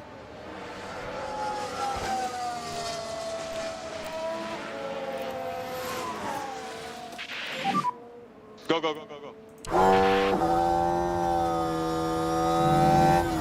See how we do this time. This should be a much better lap, I hope, now that we're on a sort of brand new soft tyres as opposed to slightly used mediums, and with a peak confidence level as well.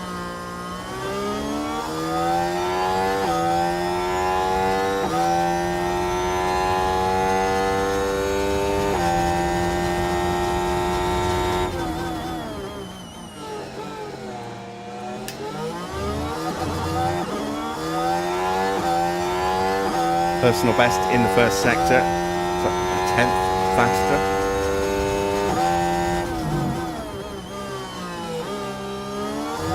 I don't remember what he did in the other sectors. Let's have a quick look. 17.1, a 30.0 and an 18.7. Oh yeah, he's up by 4. We've got traffic. So he's up by half a second at the moment, but he's just lost potentially a bit of time there.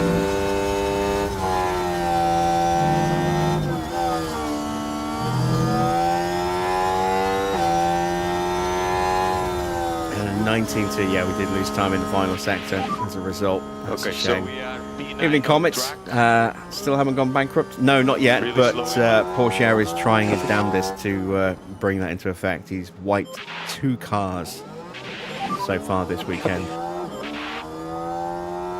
Both on the opening lap of qualifying, once in the sprint and now once in this session as well.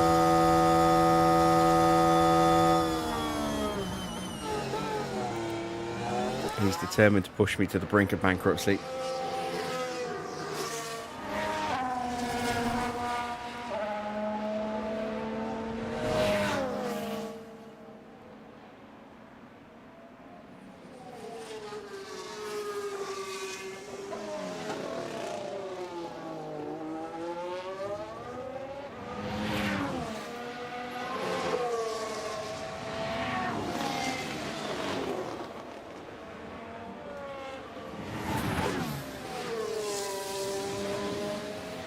You like the detail of the Infinity logo on the rear wing?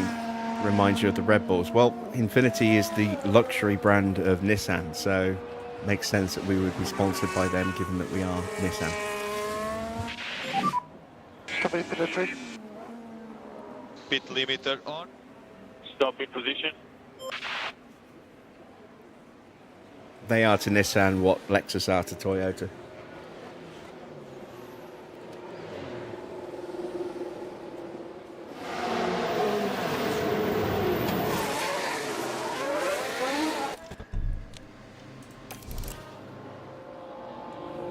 So we are just on the cusp of elimination, but not by a lot.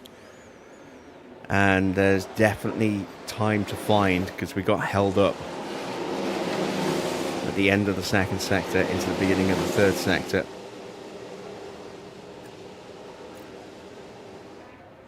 Now we need to pick that moment.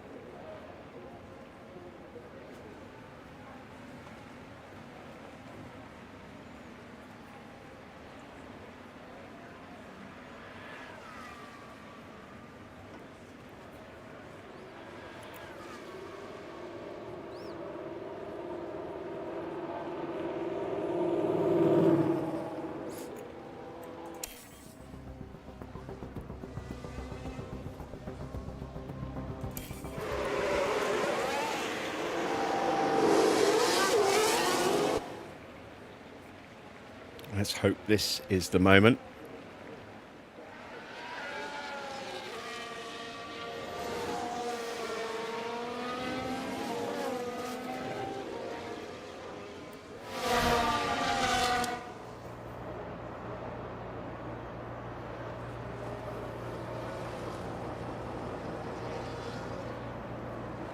Should have a nice little bit of clear track behind us.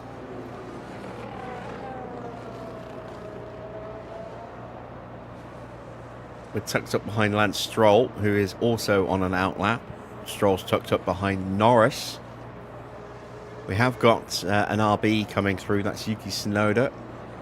He'll be on us in a moment. That might break up our positioning a little bit here.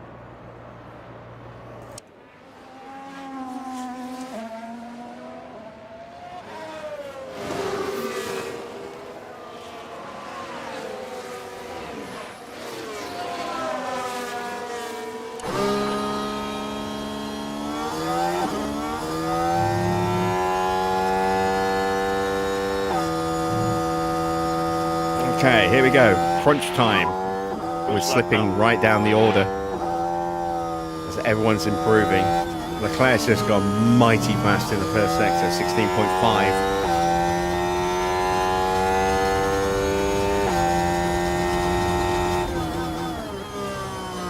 Magnussen improves up to 12th place. Ricciardo goes P6. Hulkenberg improves to P15. We've done a 16.9, that's our new personal best. Up another 10th on our previous best.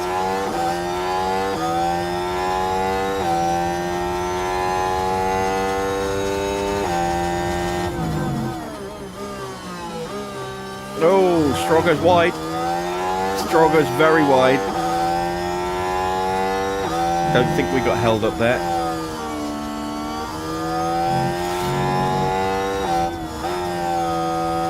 29.6 maybe, well, we lost a 10th.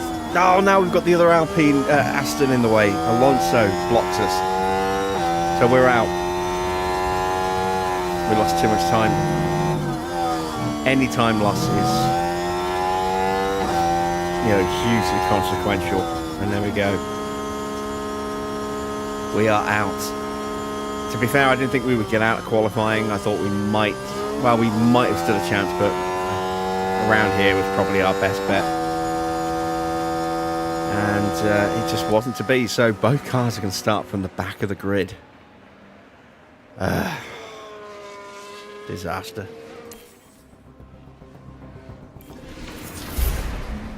Let's see who's stuck it on pole. Yuki Tsunoda put it on pole position by 9 thousandths of a second from Charles Leclerc. Lando Norris is third. It's Perez in fourth. Oscar fifth. Sainz sixth. Verstappen seventh. Then it's Alonso, Russell, and Hamilton. Ricciardo 11th. 12th for Bottas. 13th for Hulkenberg. 14th for Gasly. 15th Ocon. 16th for Magnussen. 17th for Sargent. 18th for Stroll with a 3-place penalty. So it'll be 18th for Albon, 19th for Zhou, 20th for Schumacher, 21st for Stroll, and Pourchaire starting from the pit lane once again.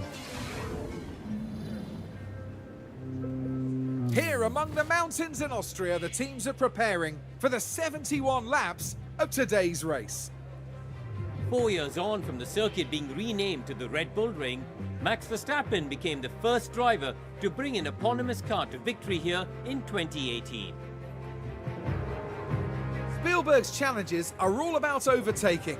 The DRS zones here mean passing is very possible, especially if your tyres are in a better condition than the next cars. But get caught out having to manage less than fresh tyres? You could be a sitting duck. Well, there's nothing quite like it. Welcome along to race day. Okay, let's take a quick gander at the grid. Make sure I've got that right. Yes, there we see Stroll starting 21st. Pourchaire in the pits. How bad's the damage? What's he done? Oh my god, look, this is all brand new. all of it was brand new. He's ruined another ERS unit.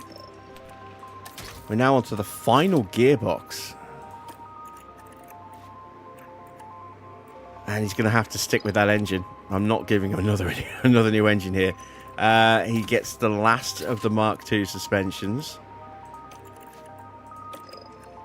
He goes down to a Mark I rear wing and a Mark I chassis. Again. Yeah, his car is going to be very slow in comparison now to his teammate.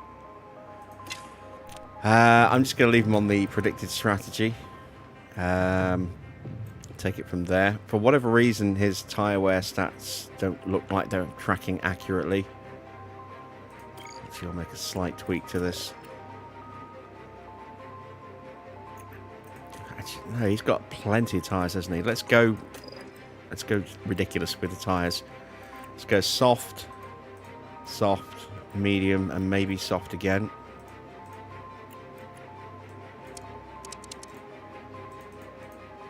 Or maybe soft, medium.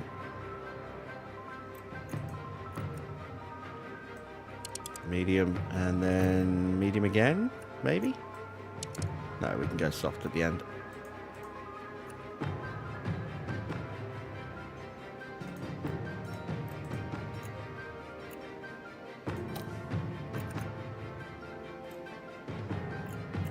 And let's just see if we can get a good stop out of Teo. Let's see if he can actually finish the race. We did not get the setup right. We went the wrong way with that change, so we know that we need to go slightly in the opposite direction with that. Let's revert back.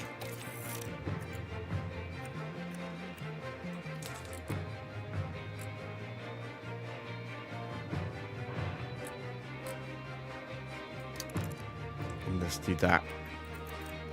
That should hopefully fix it. Let's take a look at Mick.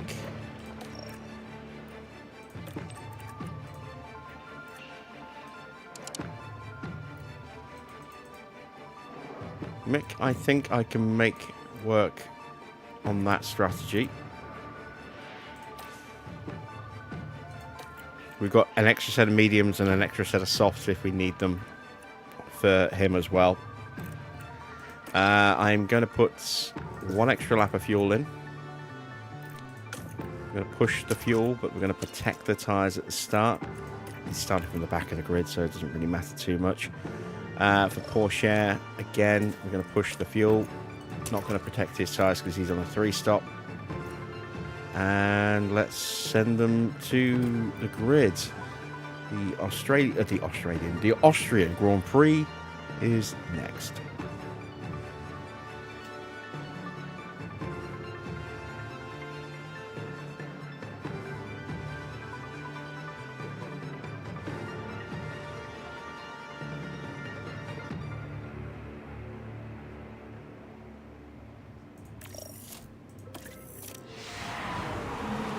Well, it's great to have you with us, folks, as we settle in for the weekend's Grand Prix action. And for Lando Norris, this is another chance to see what he can do in this car. P3 is a decent starting position, and they should get a good haul of points if they play the race right. But there's no more time left. We've got a race on our hands. It's the race we've all been waiting for. It's the Austrian Grand Prix. And it's lights out, and away we go. Let's keep an eye on Yuki Tsunoda. Can he hold the lead? Oh, yes, he can. He's scampering off, look. And Norris has got around the outside of Leclerc. Norris is through into second place. What a great start for Yuki Tsunoda. Mick is up to 18th place. He's gained a couple of places off the line. Good job, keep it up. Kind of wish I'd actually watched Mick now. There we go. Here's the replay. And it was Mick Schumacher involved. It's certainly inviting. Just rocketed and it's not through. Just one place they've gained there.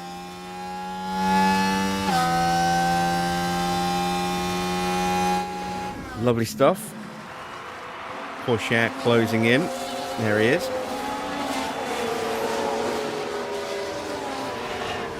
A lot of cars starting on the softs.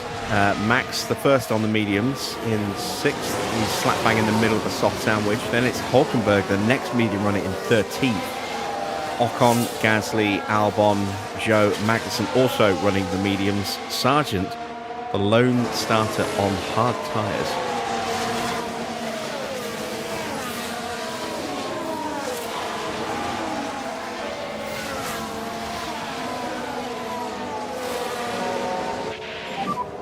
DRS enabled.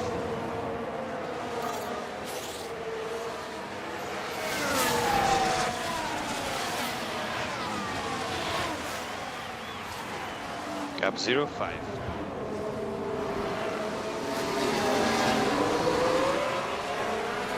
Gap 07. He came back from leaving during the second runs in Q1 for the race starting. You think you can guess what happened? Well, go on then, tell me what you think happened.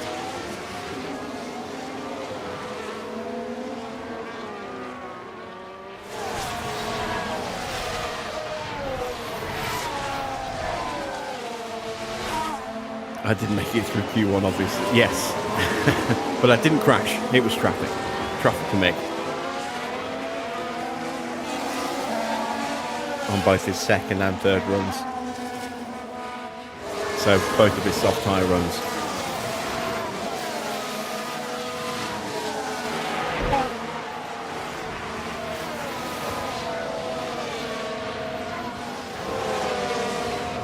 So far, Tsunoda is doing a decent job staying at the front, although he's now about to come under pressure from a charging Lando Norris, who set the fastest lap last time round and has just about gapped Charles Leclerc as well.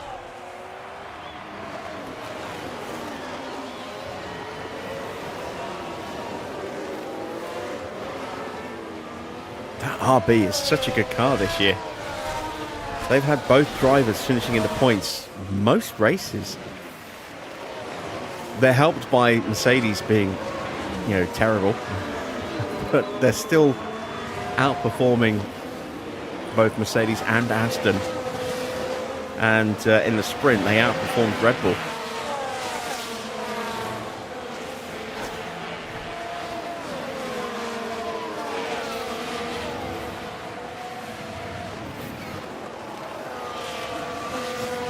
Tsunoda just isn't looking phased at the moment.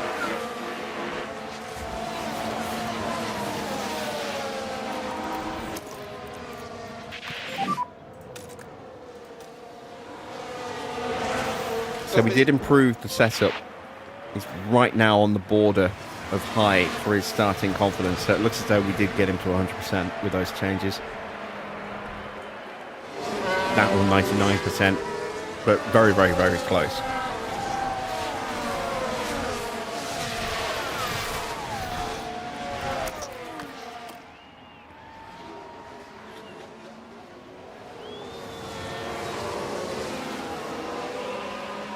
Evening, Mike.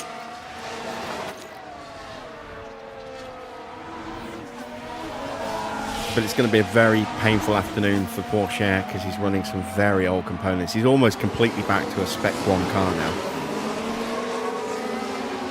And he's only got himself to blame.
still no way through. We'll just ease down a little bit. Teo's finally caught back up again, but is now out of battery. Okay, copy.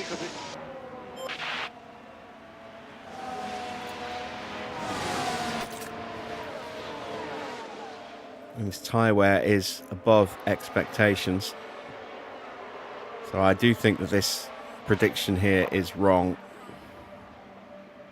In which case, if it does bear out that it's going to be wrong, we'll consider switching one of these to another set of softs. I'll probably try and see what we can do in terms of stretching this first stint, stay on the mediums for the second stint, and then maybe look to go soft at the end.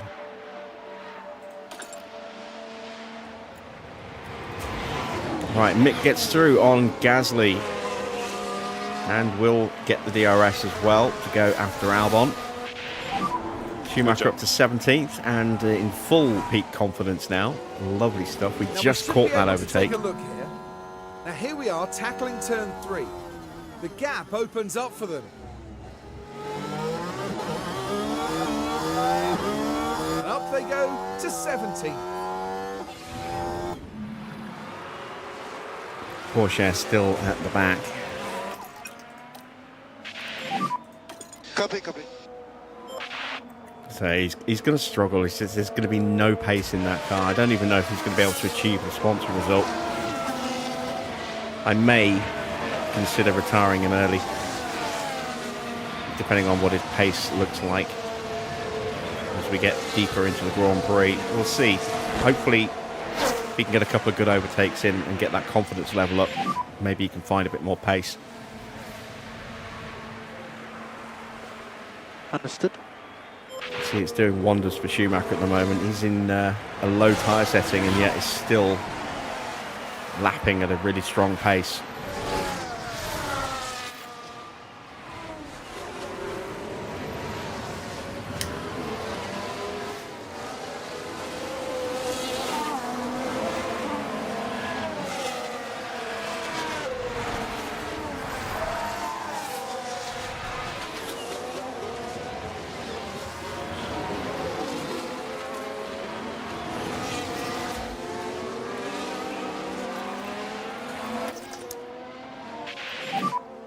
Copy.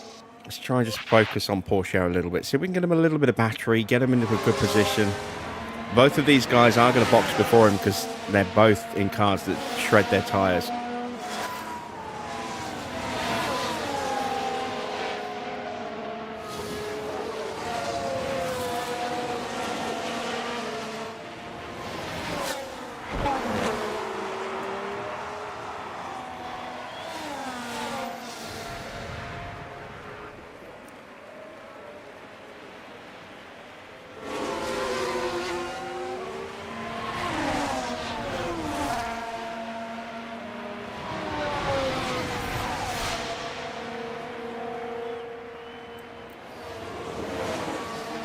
I want to get past Stroll quickly as well if possible. His tyres are really burning up.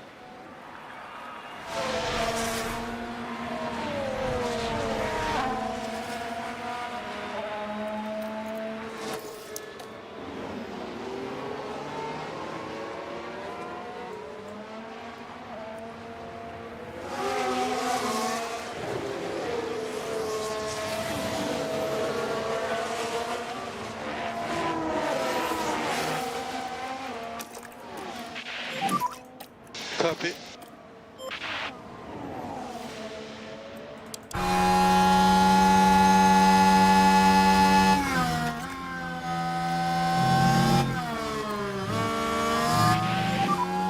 Get on with it. Copy.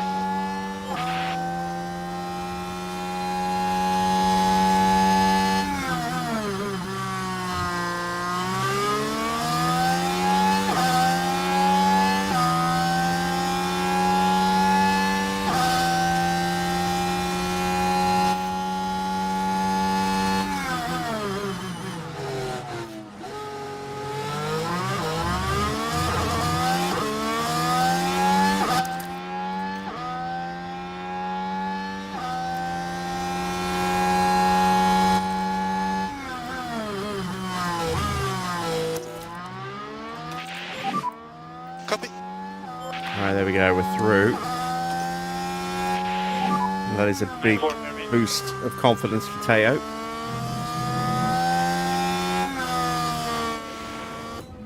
Had to do that twice because Joe had the DRS on us on the run up to turn 3, and then we got him back into turn 4.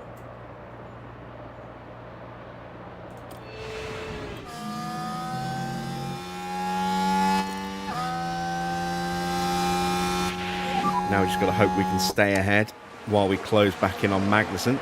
Copy. Let's cut back to Mick.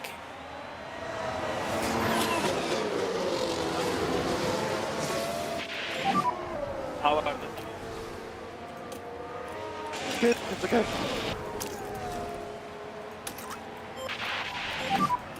Head down now, try to get a good pace. Don't think we're close enough here to get a run at one of the Williams.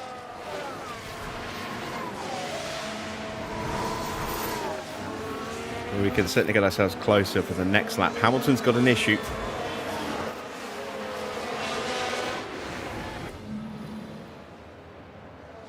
Vibration.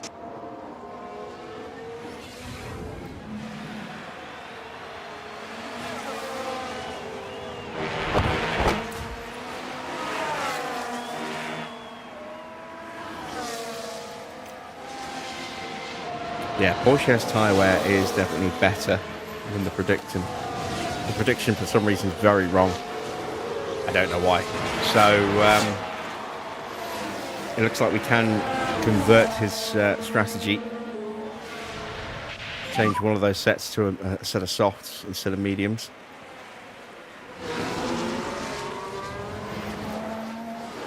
This is an opportunity for Schumacher. 2.7 behind. Do need to get through quickly.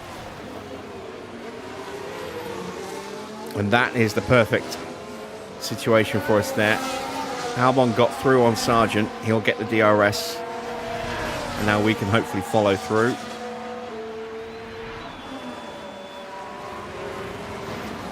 And there we go. We're past Logan Sargent. And now we can go after Alex Albon. Good job, mate.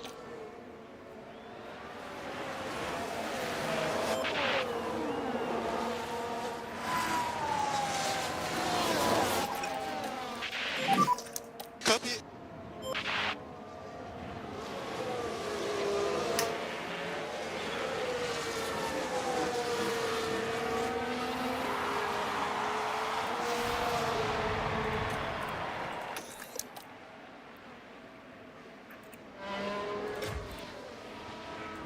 Damn it, we just dropped off the back of Magnussen.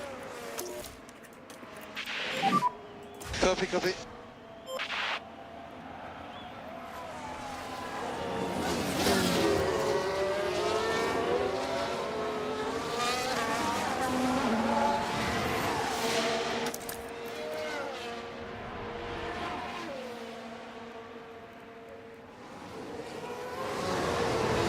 So Mick's actually making decent progress up the order. Up to P16 for the 21st, 20th. So up 4 places so far, but does seem to have more pace than Albon. He only dropped away because we were harvesting. I think he'll get back in range pretty quickly.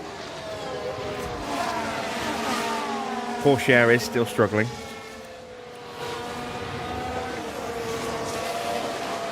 Stroll's getting ready to box.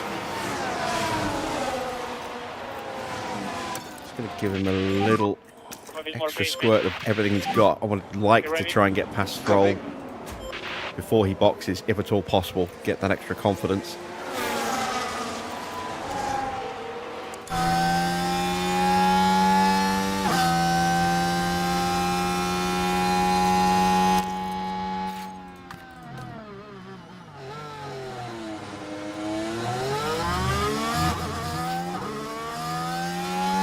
Problem for Verstappen as well now. Massive lag on the uptrip.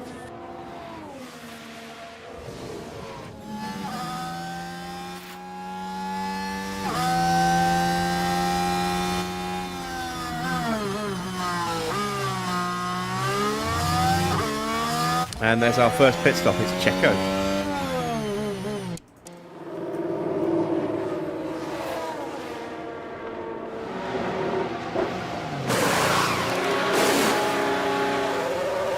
Set of mediums and the yellow flag. Copy that. I was about to say, I'm just going to check on Pourchaire, see if he's put it in the barrier, and he didn't. He just put it in the gravel. God damn it, Teo. Yeah, You copy that. are a massive liability this weekend.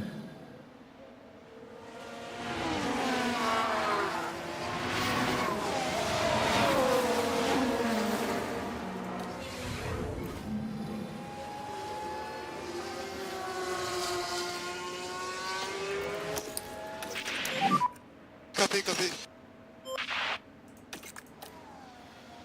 No, tyres are ruined.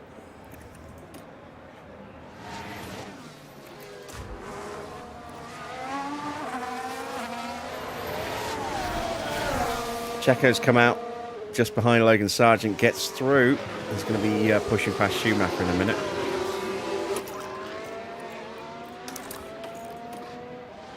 Mick out of battery.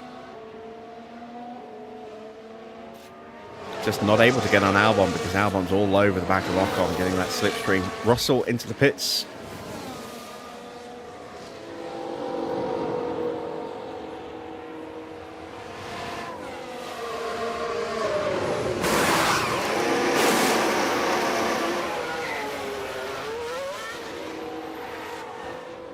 And he's gone on to a set of hards. Here comes Checo.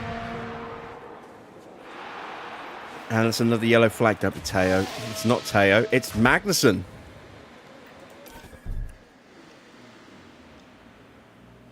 And I can box. You can see that massive spike drop in the tyres there. Let's bring Teo in.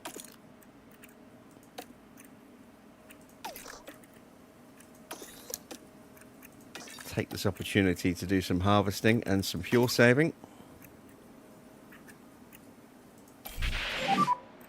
VSC. So follow Delta time. Copy. And we've had a crash on track.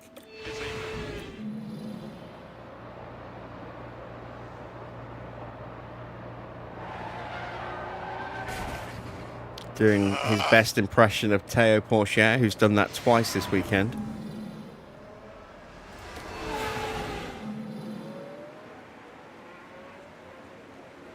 And he is out.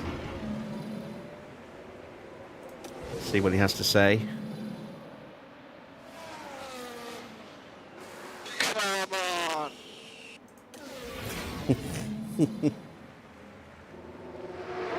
Let's have a good stop, please. No, not really. 2.6, it's all right. It's a big crash. Is he okay?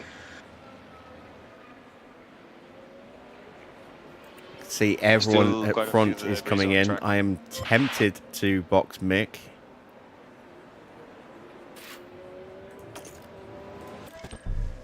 It's a little early.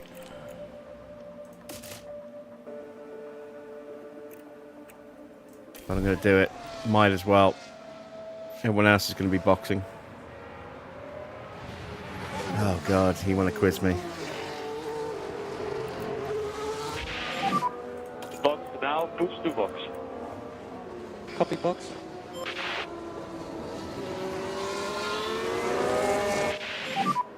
Pit entry.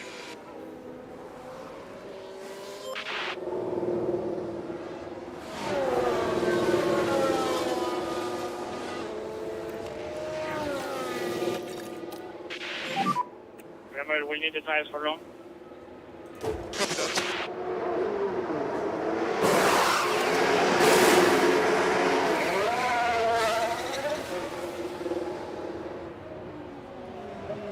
So we're down to 17th, but Sargent stayed out. Joe stayed out. I'm amazed Joe hasn't boxed, given his tyres.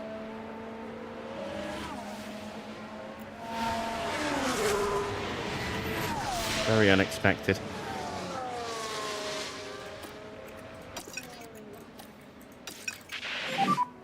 Try to get these tires up, okay? Now I need to set a new strategy.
And there we go. VSC ending. VSC is ending. VSC is ending.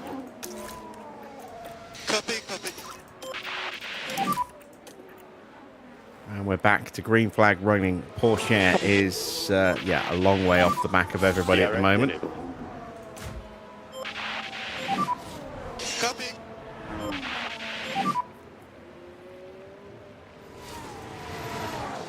Copy.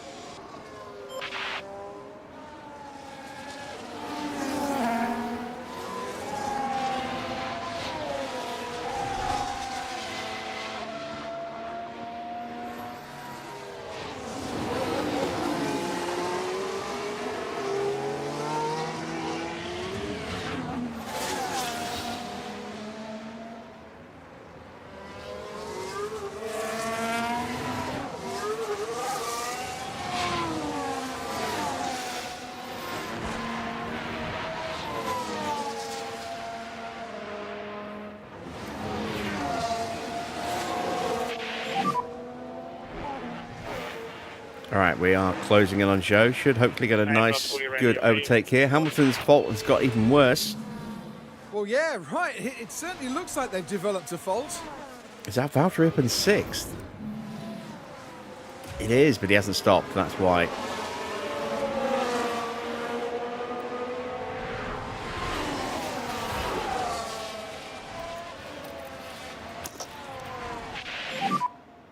Copy.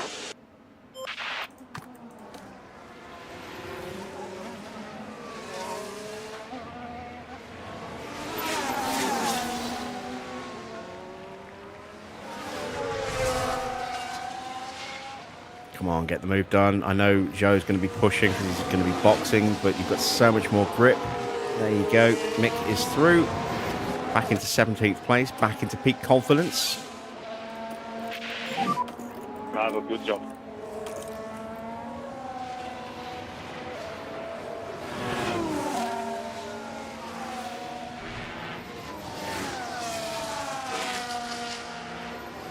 Who's won more than anyone else? I'm gonna say Max.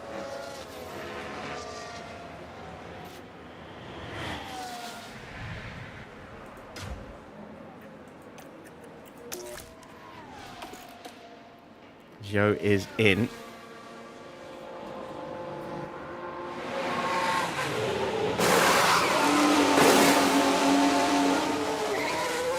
Gets a set of mediums on.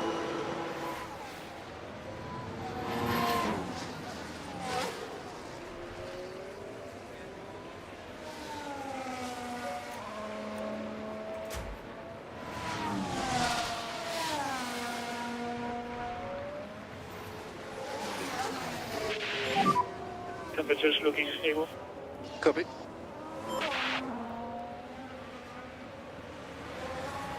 All right, Valtteri has boxed. So this is an important marker for where we think we might be able to go in the Grand Prix with Mick.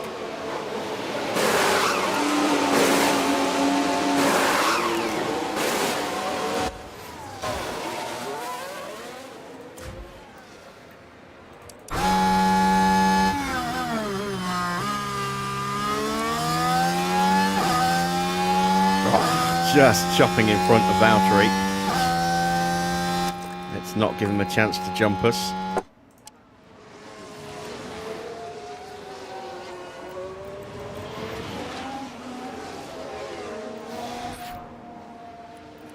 Pourchaire's battery's full, so we'll push that. 13 seconds behind Stroll. Copy, copy.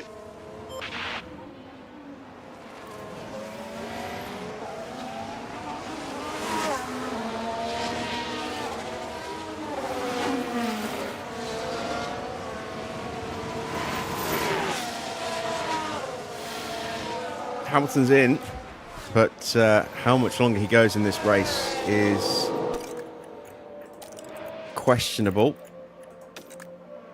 That gearbox is not happy. Medium tyres for Hamilton. And he will come out behind Hulkenberg and Gasly, and Stroll potentially as well. Yeah, there's Stroll.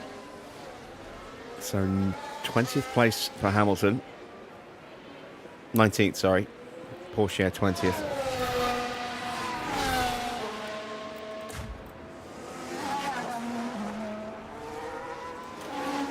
Alright, I've killed my battery, but I've stayed ahead of Valtteri while he was pushing to get his tyres up. 6 Brits have won, you want 5 of them. Okay. Let's think. Let's work backwards. George won it last year. Hamilton's won here, but I think he's only won here once. I know Coulthard's won here. Mansell, I'm pretty sure Mansell won here.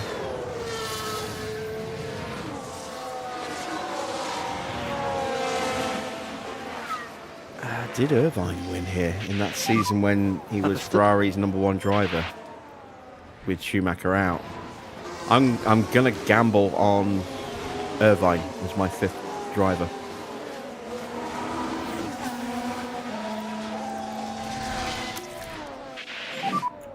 Copy.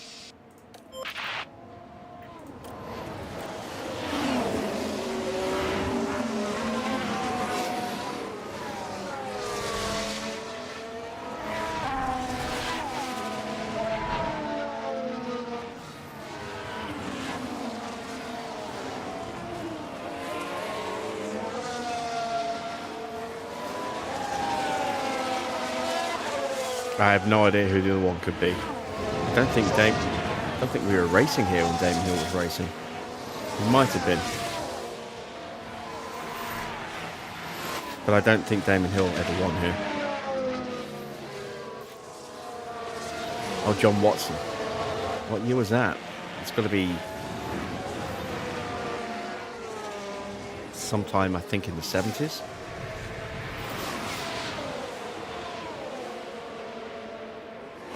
Which is outside of my knowledge base. Not really all that up on the 70s.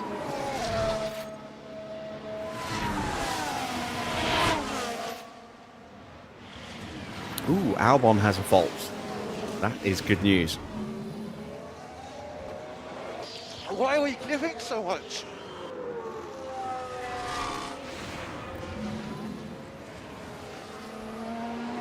And Valtteri does finally get through. But we got the DRS. Can we retake the position? Don't think we can. Oh, maybe.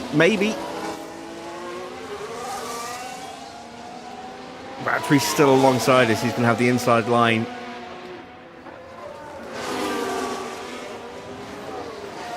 Through 6 and 7.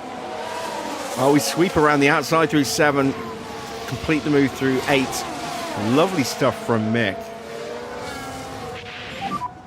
Stays ahead. Great driving from Schumacher there. Copy.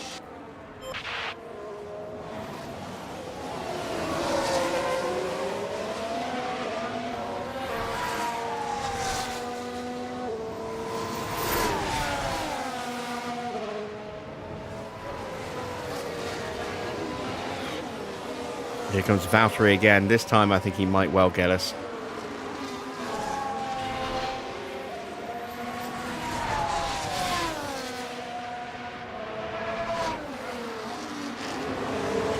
Just going to have another lunge up the inside. Once again, we are trying to defend. We're around the outside this time.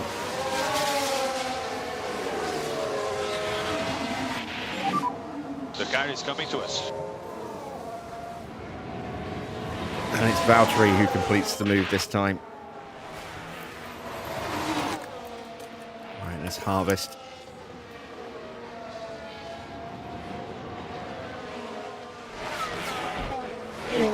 So Hamilton's pace is abysmal at the moment. A 1:10.6 with that really, really ruined gearbox.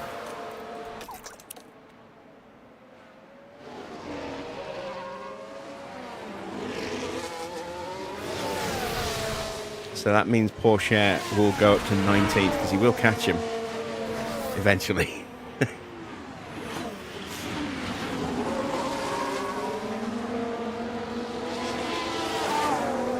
And then we just need one more place to get Pourchaire into a sponsor happy position. Good, it's okay.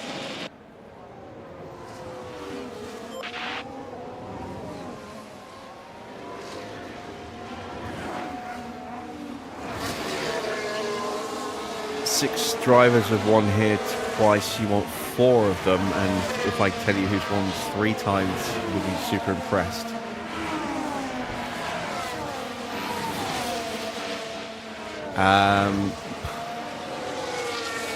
Well, that one I can do. That's Alain Prost. He was mighty around here in the 80s.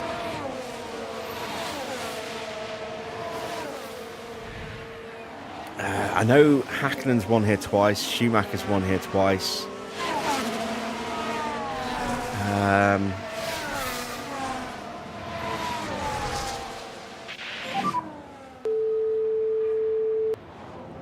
I know Mercedes have gone quite well around here in the past, but Hamilton's only won here once, so I'm going to have to say that maybe Rosberg got 2 wins around here.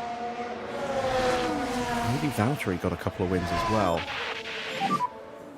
It's always amazed me that Hamilton only ever won once around this circuit. Copy. I'll go Valtteri.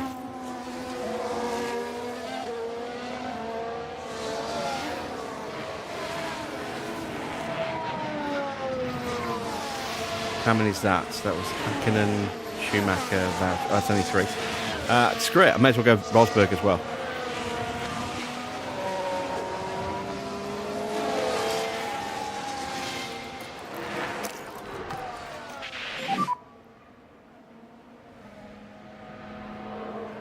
Copy.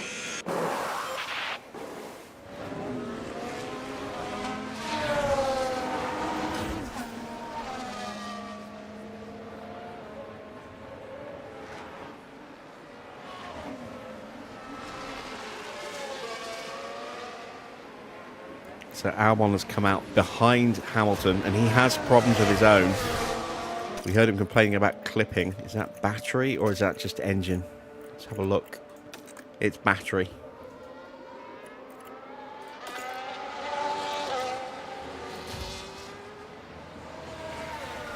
Mick has got Stroll closing in.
We're just not closing in Temperatures are coming good. on Copy. Hulkenberg and Valtteri. And we're out of battery again. Copy. Couldn't stay with him. Pace just dipped for Mick, or the others pushed. One of the two. Copy. How are we doing on tyres? We've got some tyre to play with. Let me see if I can really stretch those ones and see if I can go a bit more aggressive with these ones. Yes, we can. Let's do that.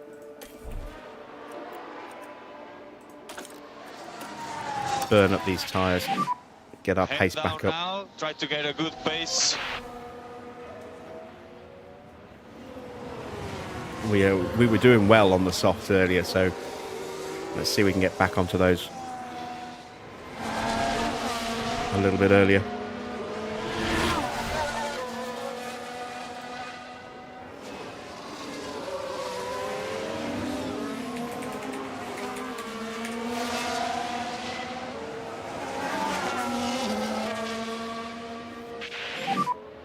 Tires are okay. Copy.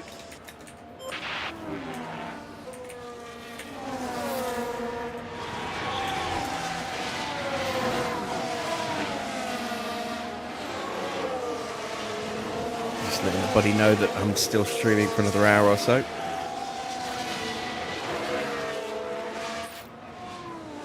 Yes, there we are. Our pace has picked up.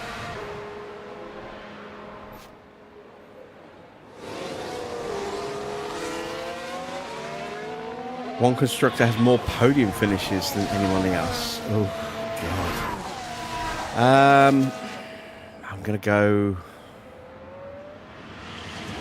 Oh, man, that's a tough one, actually. It could be Mercedes, could be McLaren, could be Ferrari. I'm really not sure. I'm going to go Mercedes. But, I mean, it could be any of the three at this point, I think. Hamilton is out. Oh dear, oh His dear. gearbox has gone. What a miserable way to bow out of this one.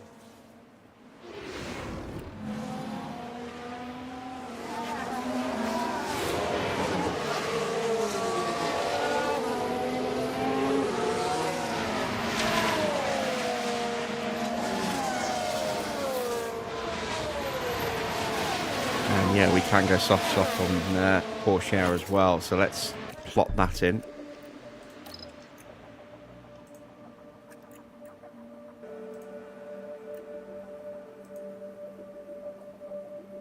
Ferrari 29. Wow, that many.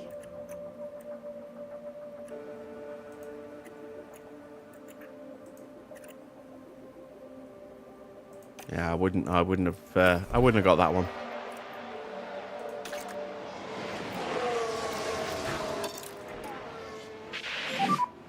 I'm trying to go faster.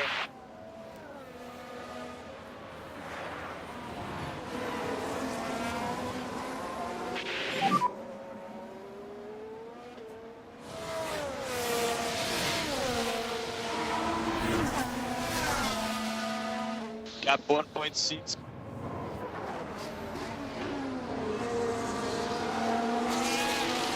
Gap 09.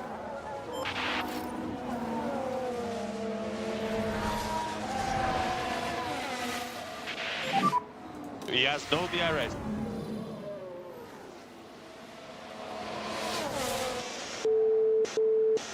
A little sweary Lewis for you.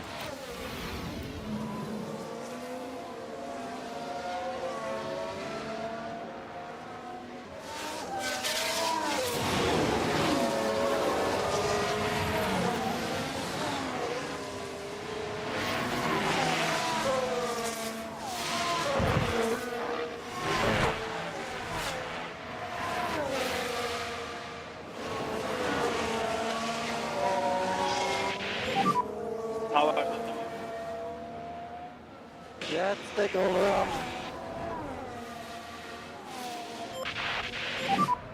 We need to be ready. Copy.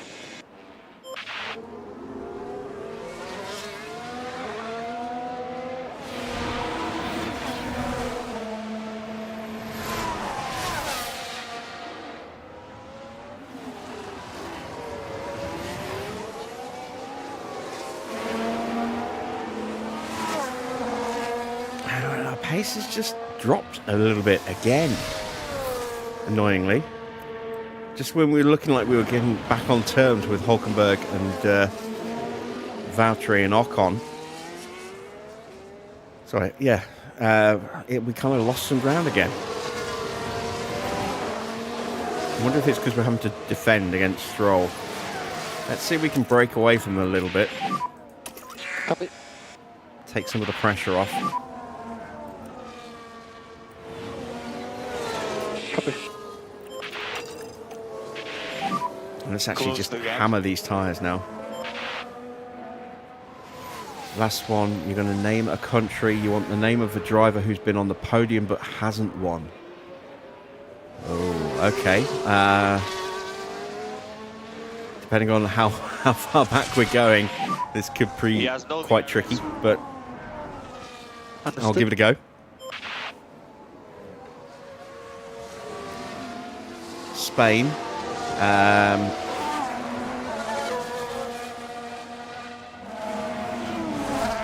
I don't know if Sainz has actually had that much luck around this circuit. The overlying image of Sainz that I see is of his Ferrari parked up actually just there on that little bit of tarmac and then starting to roll back down the hill while it was on fire. So I'm going to go Alonso.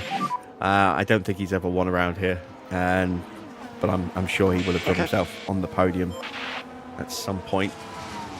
Actually, no, thinking about it, maybe not.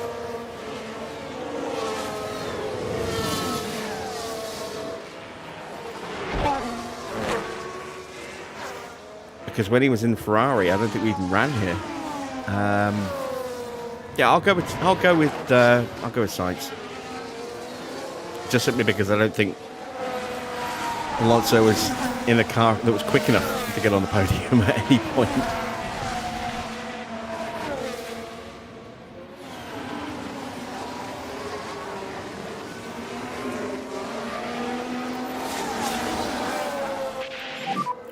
You ready? Copy.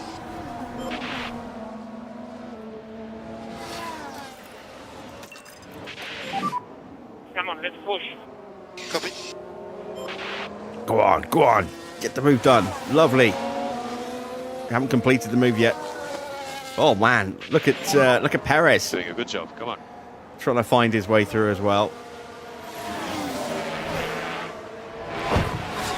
But we got it done.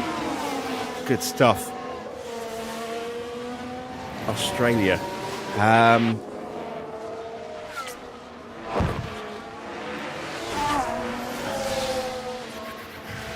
don't know how Piastri did here last year. I don't think he got on the podium. I'll go Ricciardo.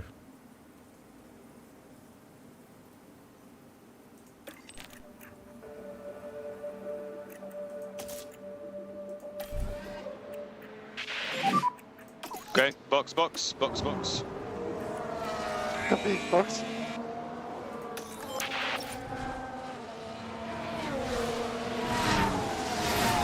Oh, Oscar did make it on the podium, did he? I couldn't remember where he finished last season.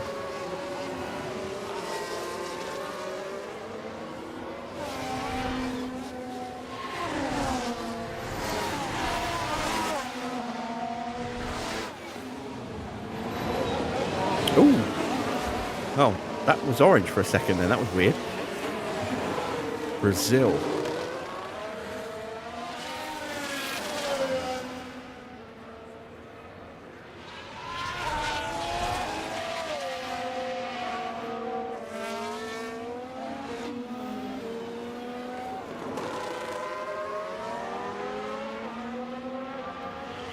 It's got to be Rubens.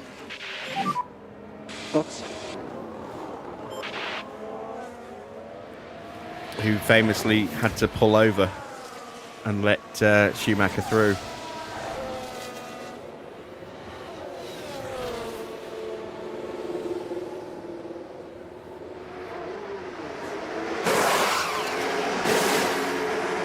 God, 2.8 seconds, that's not good.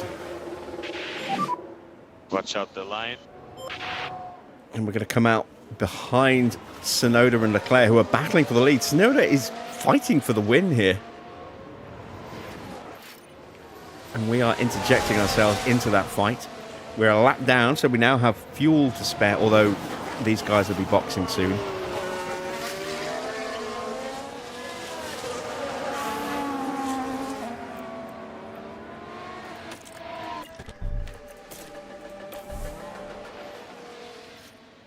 Oh my God, Pourchaire is still behind Okay, box. Schumacher. Box. Despite the fact that Mick's just boxed. Wow, that's not good. That's really not good. And we get blue flags as well. Okay. Now, I can even tell you the year of Barrichello. That was 2003. It was a huge uproar at that one. Schumacher tried to make a big apology kind of thing by putting Barrichello on the top step of the podium, but there was a lot of anti-Ferrari sentiment around that.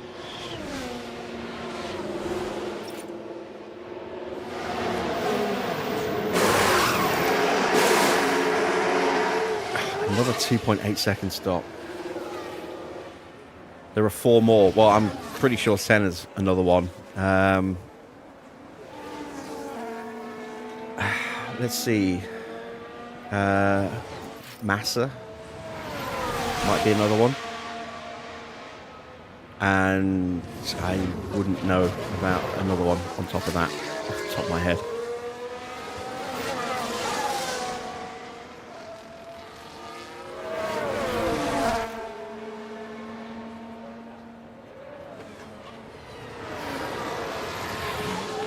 So we are a lap down behind Russell, Understood. PK and Pache.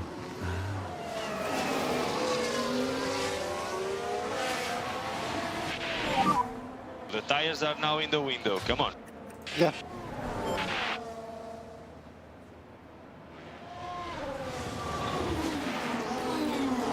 I need to get past. I'm getting held up here. Copy.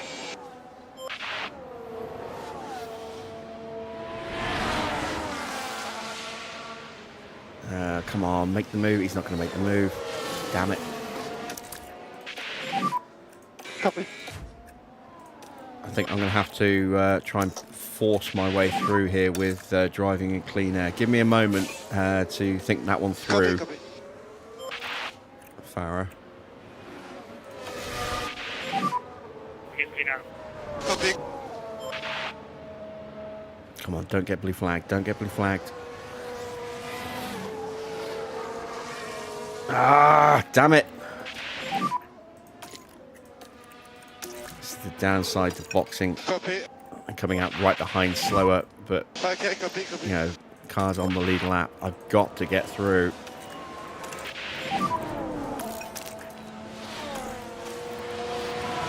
Copy. Copy. All right, so we're up the inside. We've got the DRS. We've been blue flagged. Now we should be able to punch through and stay clear and pull away. Norris is in. Look at this. Leclerc is now... No wonder he's suddenly lapping slow. He's got a big issue. What is wrong with Leclerc? His gearbox is going. He might not make it. No looking in the mirrors. Full focus ahead. Come on. Remember, you only need one more retirement. Oh, no, wait. Hang on. Pourchaire's down in 20. Oh, he hasn't. Joe hasn't pitted yet. Pourchaire only needs one more retirement to get up to 18th place. And is he still stuck behind George? Yes, he is. So once again, we're going to have to do the whole driving clean air thing and see if we can punch through, pull back, and then punch through again very, very quickly.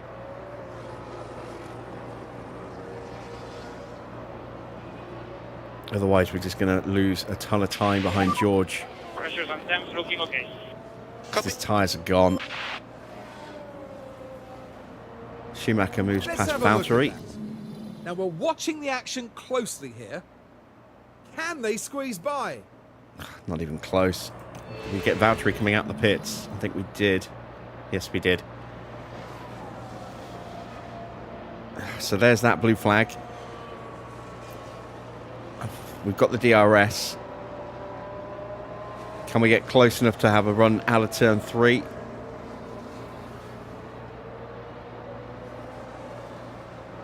And then get the move done into 4.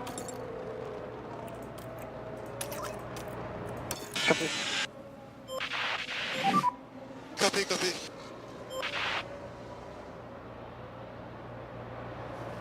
Oh, come on! Blue flagged again! This is ridiculous. Copy. Give up. Try to save a bit rear here. Copy that. Copy, copy. Copy. Sonoda's into the pits for a set of hard tyres to go to the end, I would imagine. Sainz the same. Hard tyres for Ricciardo. New fastest lap for Lando Norris. He's probably going to the end on his tyres. Leclerc should be stopping soon. Look how much of a gap we've pulled to Leclerc already in those couple of laps that since we got through. And this is the problem that we're having with Pourchaire, who has the pace at the moment, but can't do anything. We're lapping slower than Joe's tyres are dead because we're stuck behind pissing George Russell. God damn it. Right. Raging.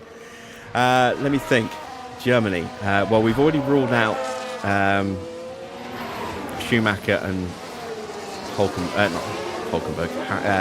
Not Hakkinen either. He's not even German. Schumacher and Rosberg, because they have both won.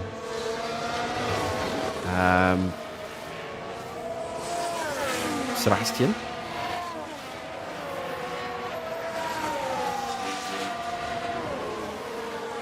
Is the most obvious other German that springs to mind.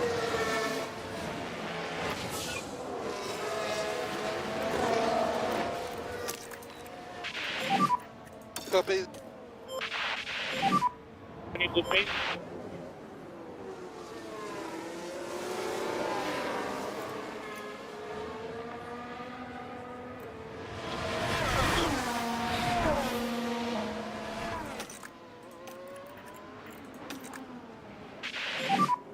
Copy.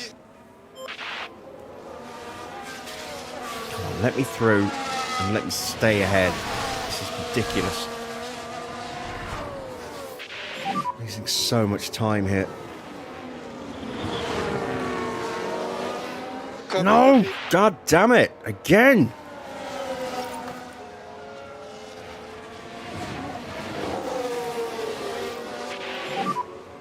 Copy.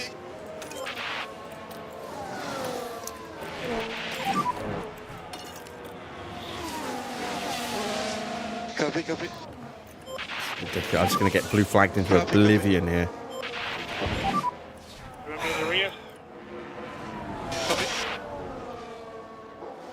Finally, George has boxed, and now I'm going to get blue flagged by one of the RBs. I think it's Ricardo. Yeah, it is. So, I mean, that's not horrible because Ricardo's going to go to the end. His pace is going to be better.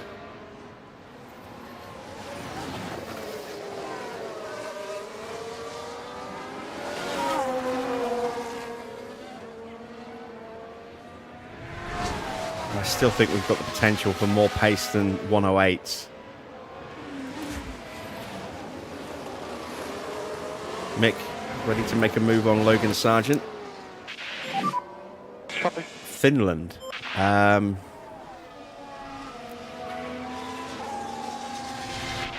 Kimi? Bravo, bravo.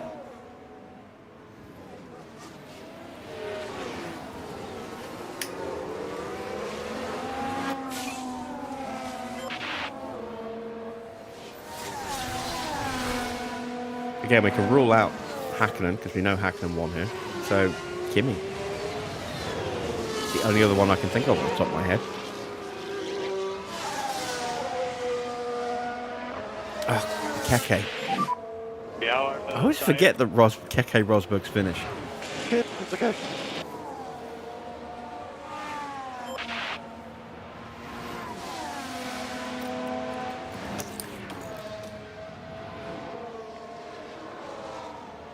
All right, Mick is doing well. Mick is doing very well. Up to P12.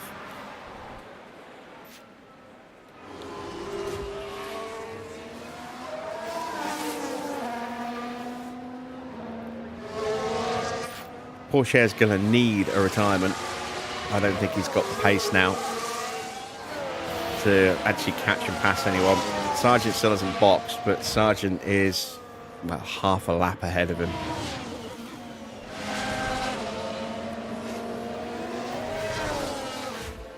And Teo's just getting blue flagged into submission. 108.0 is his best lap for a while.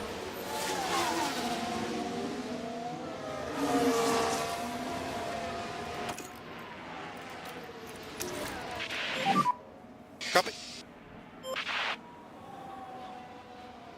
Last two, you're asking me for drivers I've not heard of, but you'll be impressed if I get them. Okay, that's a challenge.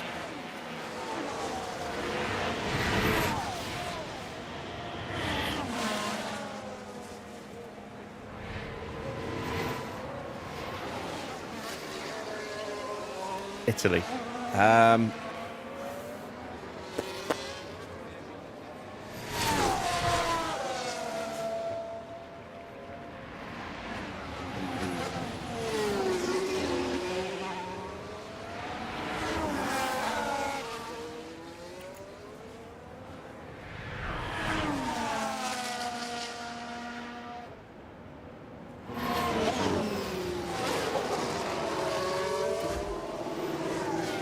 Think about this one for a while.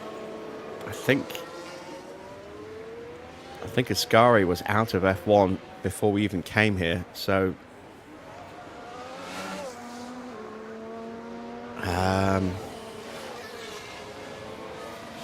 what's the name of the guy who subbed in for Gilles Villeneuve? Or partnered up with Gilles Villeneuve at Ferrari. He was an Italian, I think, or was he a Frenchman? Actually, he might have been a Frenchman. No, he was an Italian. I just can't remember his name.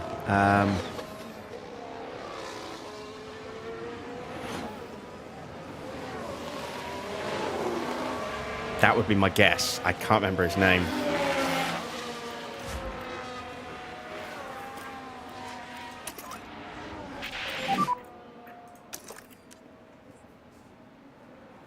Copy. I'll know it when I see it. I can't. It's on. You know, it's there, but it's not there. If that makes sense.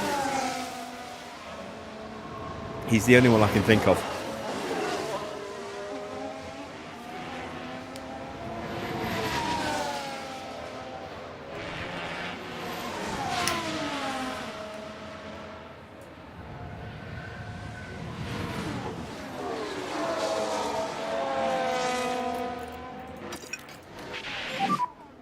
Get these tires back up to 10. Right, Sergeant's into the pits.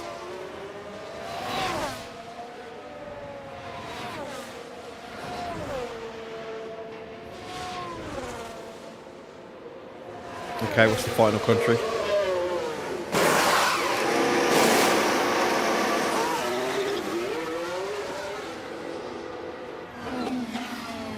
France. Well, we can rule out Prost because Prost won here a ton of times. You can do it. Well, 3. It's not a ton, but you know what I mean.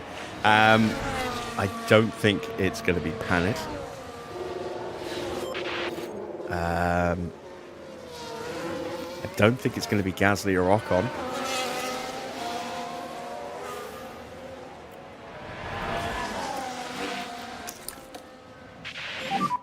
Copy.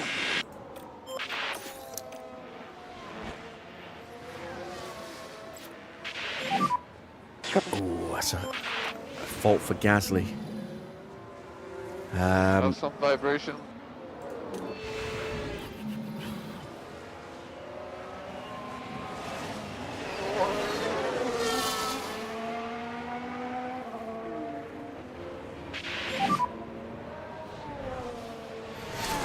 Oh, wait. For the Italians. Gap 1.0. For Tracy? Head down, eyes forward.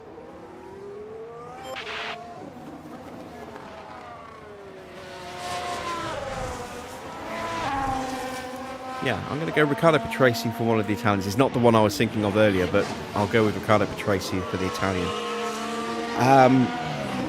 I'm drawing a blank on France.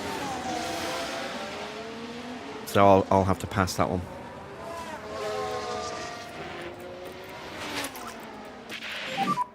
Copy that. Copy.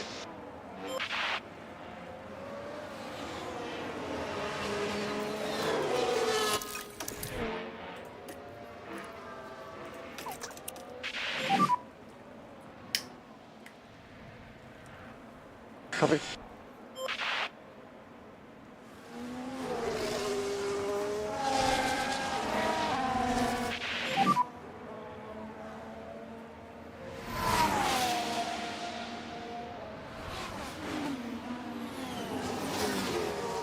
Eyes forward, really important.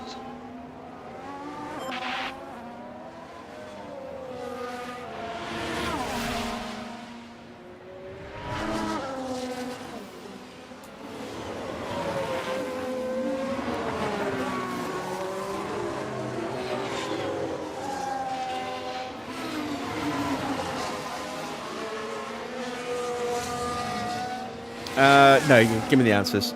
Yeah, give me the answers, Farah.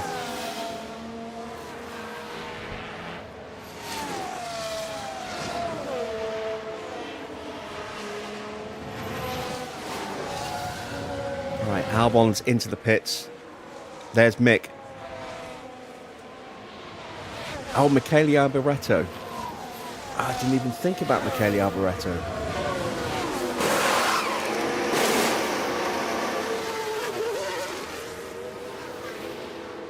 Oh, Rennie Arnoux. Oh, god damn.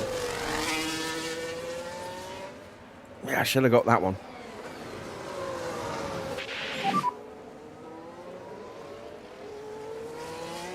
Copy.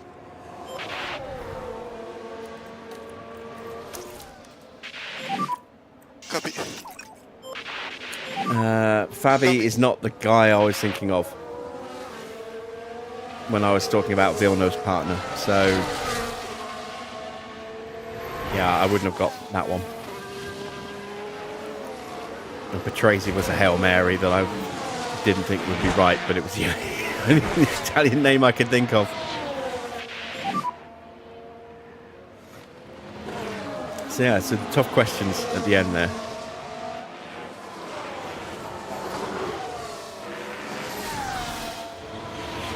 Alright, so I've been lapped by Sainz. 1.2 the gap.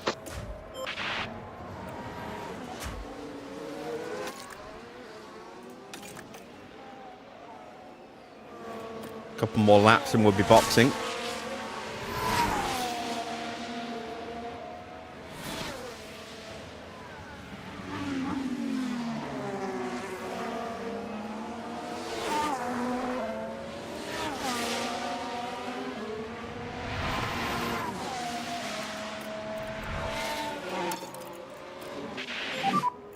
I think we need to start getting a little bit quicker.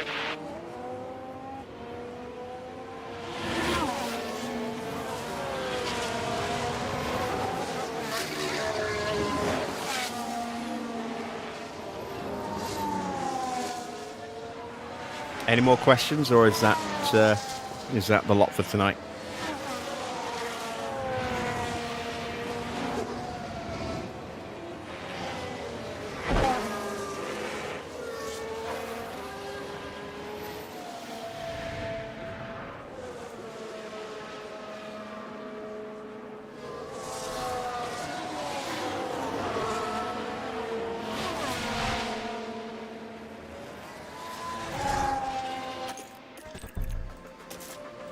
Fresh set of softs queued up for Mick.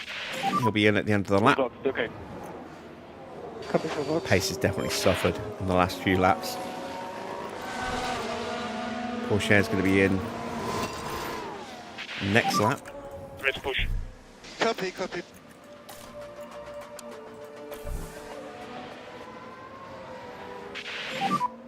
Okay, box, box, box, box. Copy, box, box.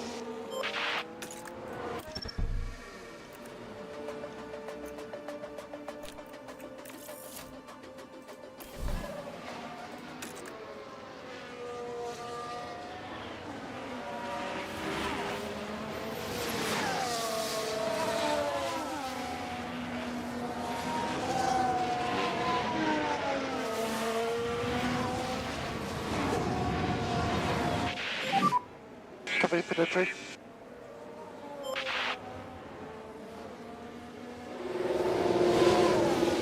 Come on, let's have some really rapid stops. Some 2.4 second stops or quicker, please.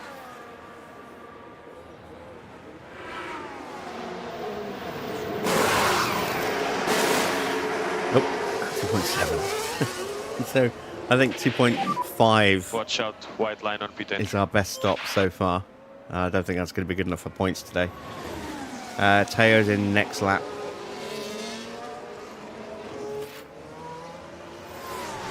We're about to get lapped by Charles Leclerc.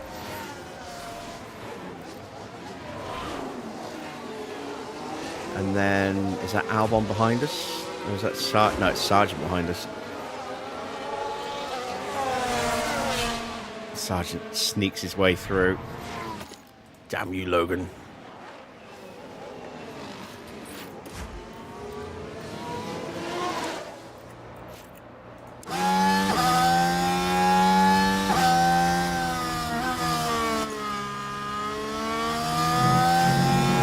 see. Leclerc's doing 106s at the moment.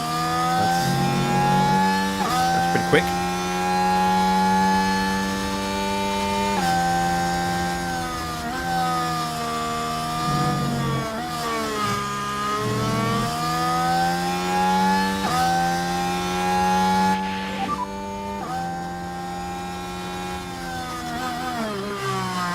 Gap 1.5 behind.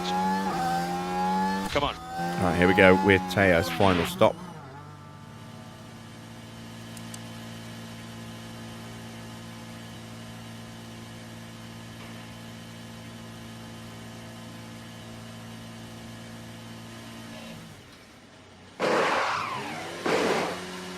Oh, there we go. We got a good stop out of Pourchaire at least. That might be good enough for points. There are no more scheduled pit stops. That might be the last stop of the race.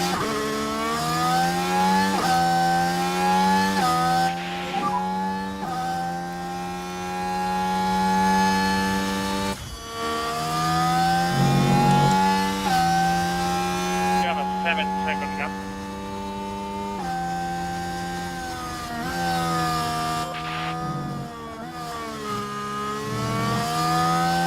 We'll have the pace to get back in front of Joe, but I don't think we're going to get in front of Gasly unless Gasly retires. And oh, he's just gone orange.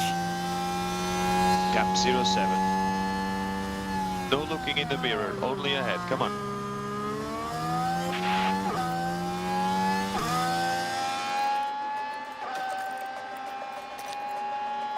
Gearbox and engine issues. Ooh, please retire. Please retire. I need the money. It's only 450 grand or so, but I need it. Pourchaire's cost me a bloody fortune this weekend.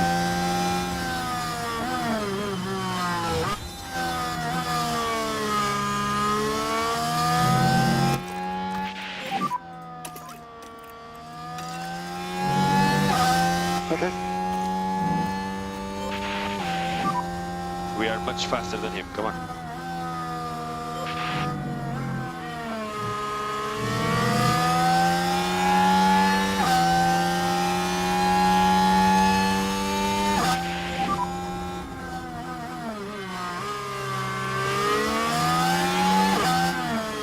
God damn it. It's coming to us. Actually, that might help us. That might get Sargent out of the slipstream. It will get Sargent out of the slipstream of Leclerc, and then hopefully we can jump him. There's good. Copy.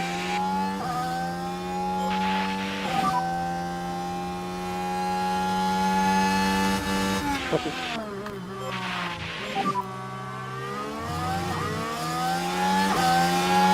Copy.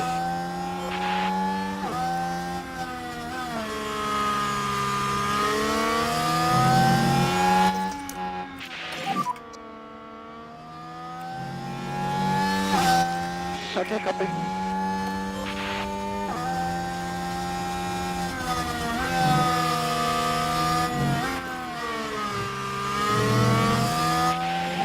Max has been on the podium 6 times. 2 drivers have been there on 5 occasions. Eyes forward. Eyes forward. This is this podiums including race wins? Okay, good job.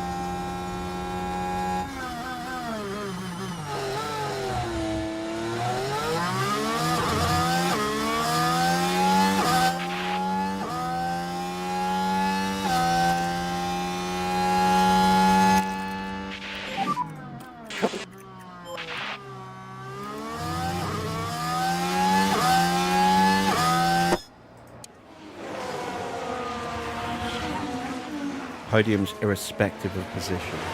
Okay.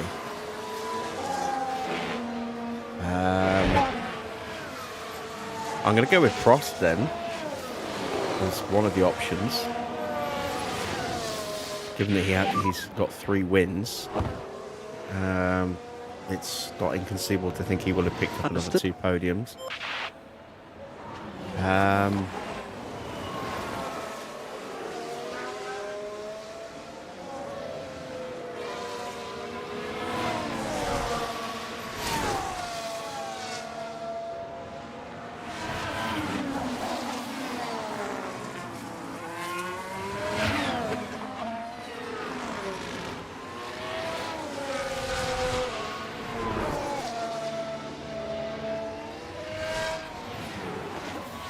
I'm going to go Hamilton, I think.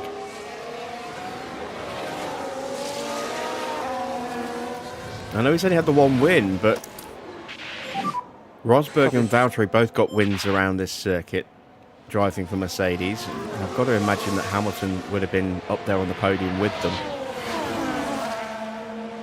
on at least a couple of those occasions. So yeah, I'll go Hamilton.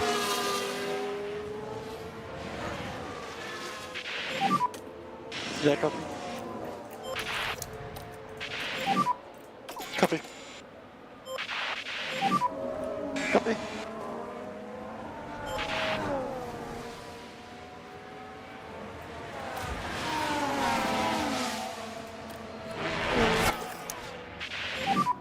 Copy that. Pourchaire's out, about to get blue flagged again. Valtteri and Coulthard. Valtteri I can see. Coulthard does surprise me. Temperatures are fine. Copy.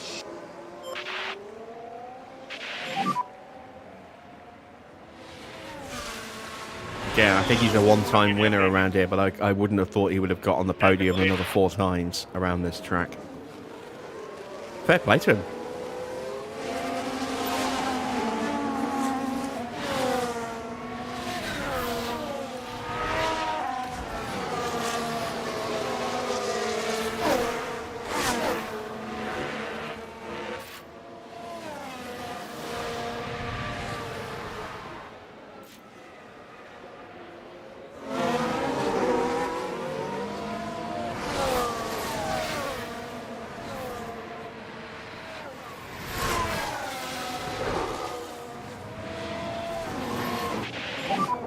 How are you? Good, it's okay.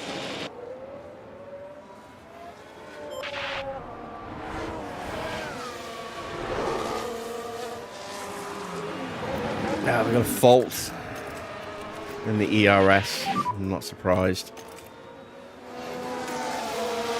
Copy, copy. Copy, copy.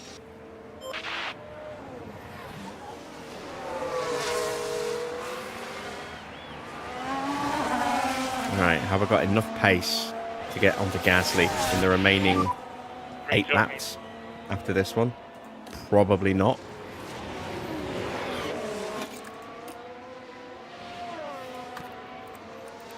But Gasly is suffering at the moment. 15 seconds is the gap. We've certainly got enough tyre to hunt him down. It's just whether or not we can get enough pace and not run into the back of slower cars that are ahead of us on track.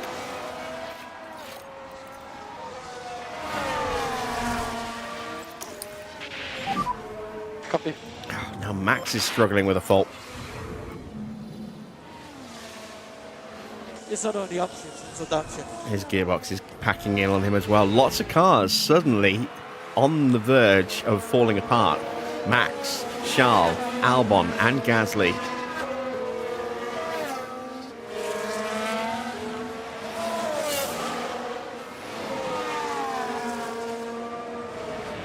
'16th is a disappointment given how well we were going earlier on, but we lost so much time stuck behind cars that had blue flagged us and then just drove so bloody slow and we couldn't get through.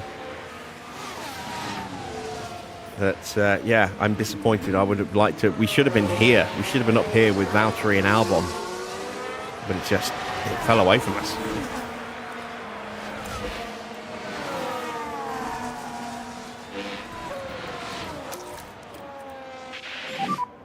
Copy. All right, that was a good lap for Pourchaire.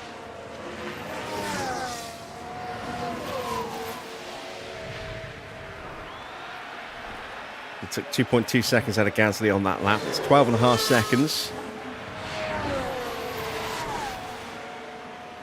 And we've got 7 laps to go. If we can keep that kind of pace gain up, we can catch him. But, I mean, that is probably not feasible given that we don't have battery. Copy.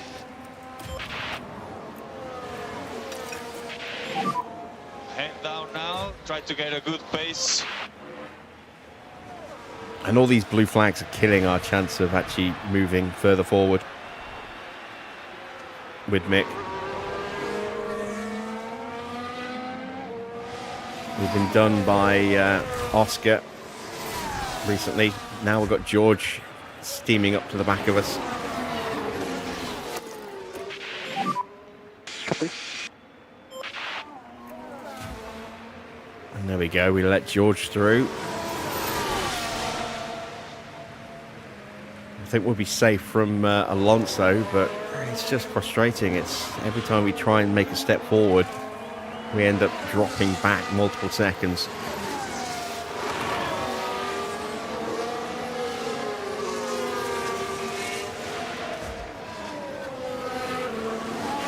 Right, the gap's down to 8 seconds. We took 3.7 seconds nearly out of Gasly on that last lap. Despite our own ERS issue, we might yet get him. We might just somehow squeeze Pourchaire into 18th place. I really hope we do. Like I said, it's only worth 450k, but we are screaming out for that money after 2 completely totaled cars from Teo this weekend.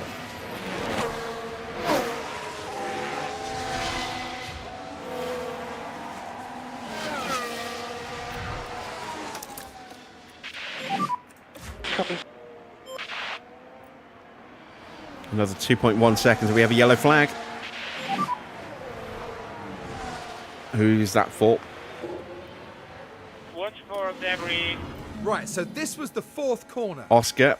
Cutting it so close. And the impact on the car, it's quite clear. Now their It's not confidence clear will at have all. taken Who a did he with hit? that. We did get hit by George. Or was it Max? Did Max hit him? I think Max might hit him.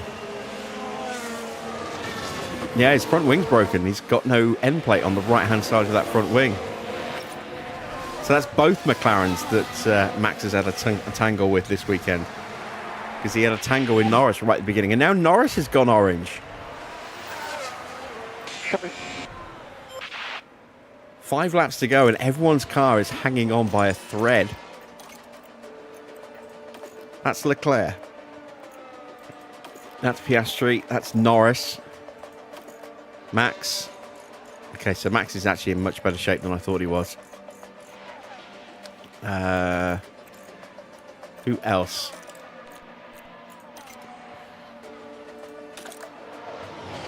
Albon and Gasly.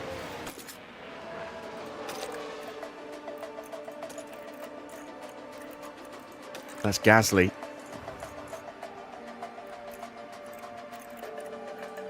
And that's Albon. Albon's just battery. So that's not horrendous for him. Valtteri's not going to get points. He's half a minute behind Perez, unless there's a retirement. We're just 2 seconds behind Gasly. We're going to get him. We are going to get him. He's about to get blue flagged. 5 to go. Copy.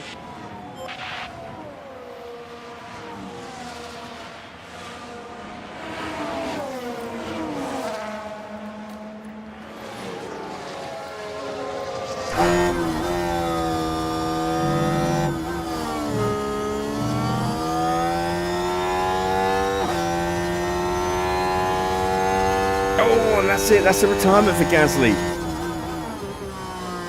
His gearbox has just given up.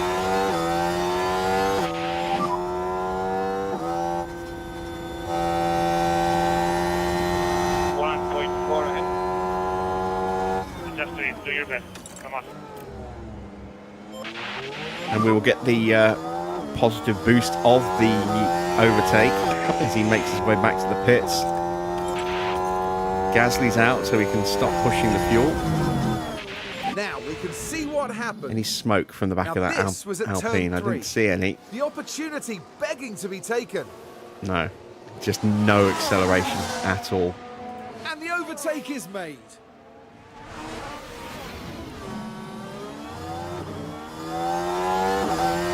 So we just about made it 4 laps to go. with Teo. Copy. Gasly will be pulling into the pits.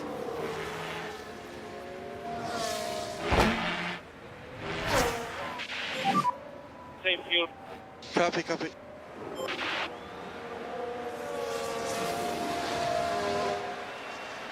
There he goes. With just 2 laps to go, Gasly has to pull in and retire his car.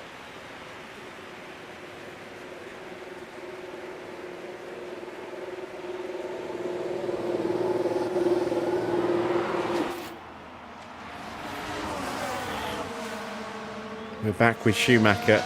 We are lapping quicker than Ocon, but there's no way through.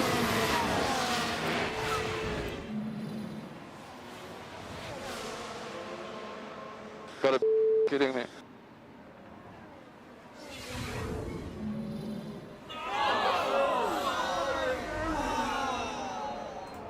Not a happy Frenchman.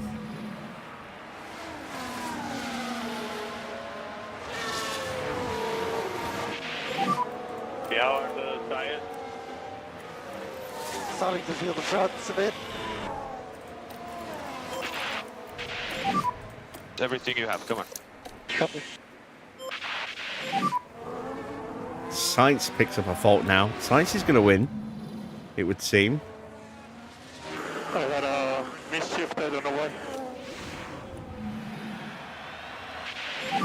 It's Yuki Tsunoda who is currently in second place. Leclerc has dropped all the way down into 5th place. This is going to be an amazing weekend for RB.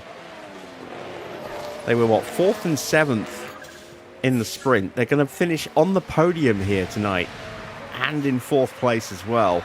Yuki Tsunoda is just 4 seconds behind Sainz, but a whopping 18.5 seconds ahead of Lando Norris.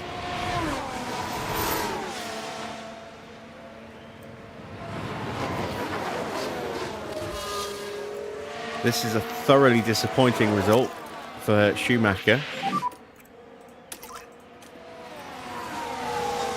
Copy.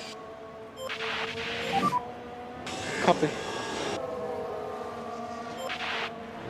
I was really hoping that Ocon would get caught and lapped by Leclerc and Piastri and then fall into the clutches of us here, and then we could just steamroll through past Ocon, at least gain 15th back. But yeah, this is a race that could have been so much better for us. We were running in 12th. We had designs on 11th. And then the blue flags just hammered us into submission. And we've ended up absolutely nowhere. Pourchaire has crossed the line Crosses the line first. behind He's Sainz. taken the win. And Carlos Sainz takes the win. And this will stretch Sainz's lead at the top of the drivers' standings. After that performance, there's no doubt that they deserve their spot at the top of the podium. Norris will finish ahead of Leclerc, so this means the two of them will stretch further away from Charles. It's been an excellent weekend for Sainz, second in the sprint behind Leclerc, first in the Grand Prix. Tsunoda's had a phenomenal weekend, so has Ricciardo. An amazing weekend for RB. A disappointing result for us in the end. As Mick now comes around the final corner. And there we go. We finish down in 16th in the end. We had more pace than that. But we got stuck.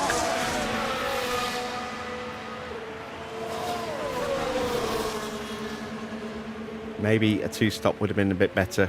Kept us out on track longer and less likely to get hit with the blue flags. I don't know. And now with the race done, we can see Logan Sargent there. With a P17 finish, it's a long distance from the points. Oh, that's not a happy Logan, is it? And with that, the Sainz name remains engraved in F1 history. That takes them up to 3 wins this season. They proved just so hard to beat. Well, there were mountains to overcome here in Austria, but those three managed to climb to the top.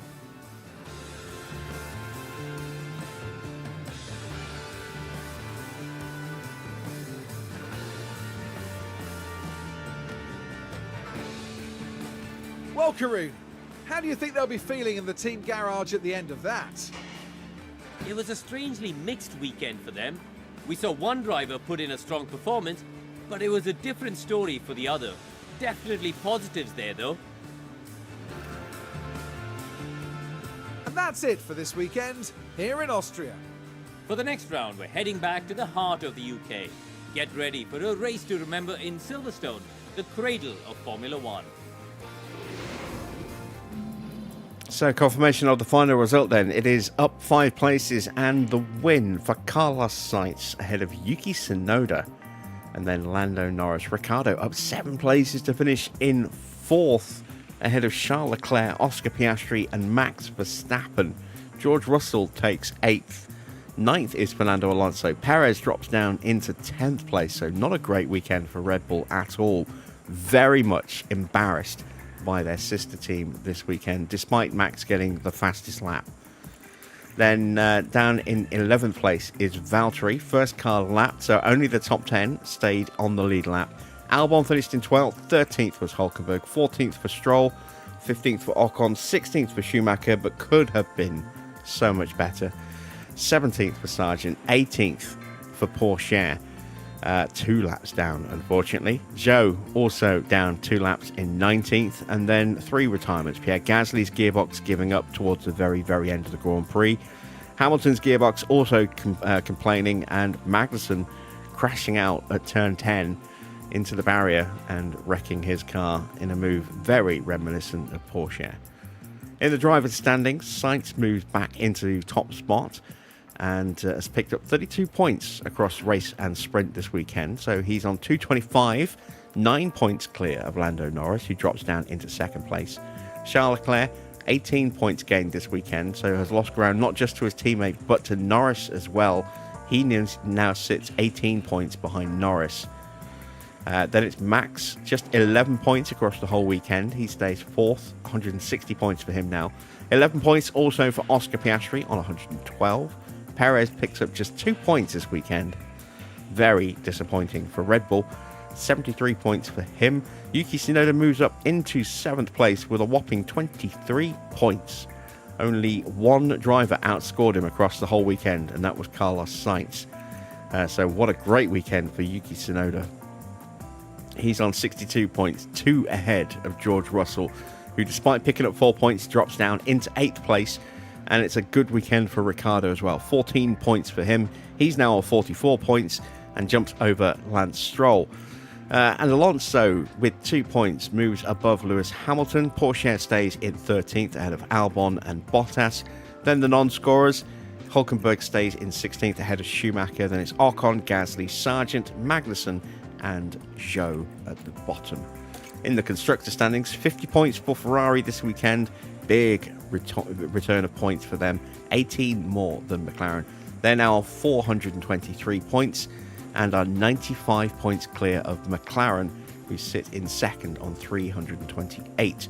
Red Bull themselves are 95 points behind McLaren, so big gaps opening up between the top 3 teams here. Then it's RB now up into 4th place and by a comfortable margin as well. They are 27 points ahead of Mercedes. It's Aston in 6th on 55. 2 points for us. We stay 7th out of Williams and Sauber. And Haas and Alpine still yet to get off the mark. Did we get pit stop points? We did. We got a lot of pit stop points. 15 of them. Thanks to that stop there from Teo. So he did at least chip in something this season, this weekend. Ferrari get the quickest stop, and they also get 8th as well with Leclerc. McLaren get 2nd. We get 3rd. Red Bull in 4th. Alpine 5th. Mercedes 6th. Aston takes 7th. And it's 9th for RB and a point for Alpine in 10th. So the standings now look like this. McLaren top with 264 points, stretching their lead by another 6 over Red Bull. Ferrari are now just 1 point behind Red Bull, having scored 29 points this weekend. Then it's 101 points in 4th place, Mercedes. 5th place, Alpine. They move above RB by a point. 7th is Aston on 85. Williams and Sauber, no points for them this weekend. They stay 8th and 9th. Big points for us. We are now just 3 points behind Sauber on 35 points. And Haas bottom with 10. And there's a summary of our stops. It was 2.6, our best stop for Mick on his first stop. A 2.8 and a 2.7, not even close. 2.6, 2.8 for Pourchaire's first stops, but he got that 2.41 at the very, very end there. Both drivers also achieved their sponsor targets, just thanks to Gasly's car dying on him. So we do get the full 900 grand, but that's a drop in the bucket compared to the amount of money that Pourchaire has cost me this weekend.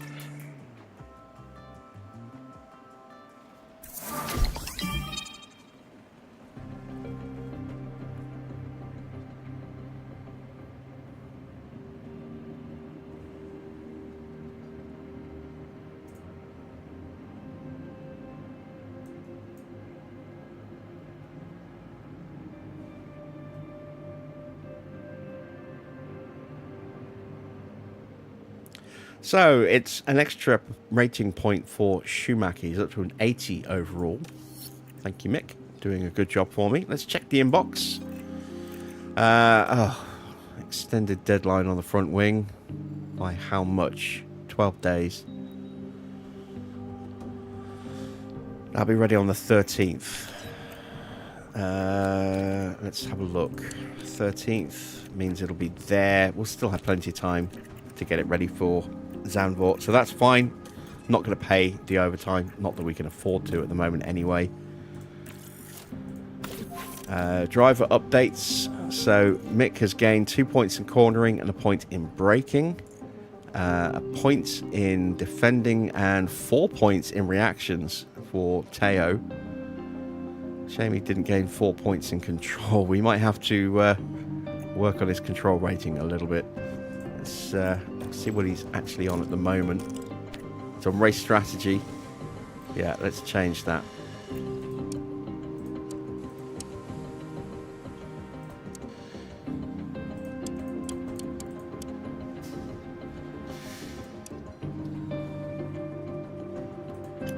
Let's put him on wheel to wheel to improve his braking as well as his overtake. Well, his control and overtaking and defending primarily. And if we get bonus points on the braking, I'm not going to turn my nose up at those. Let's see what else. Monthly car development report's going to read for very depressing news.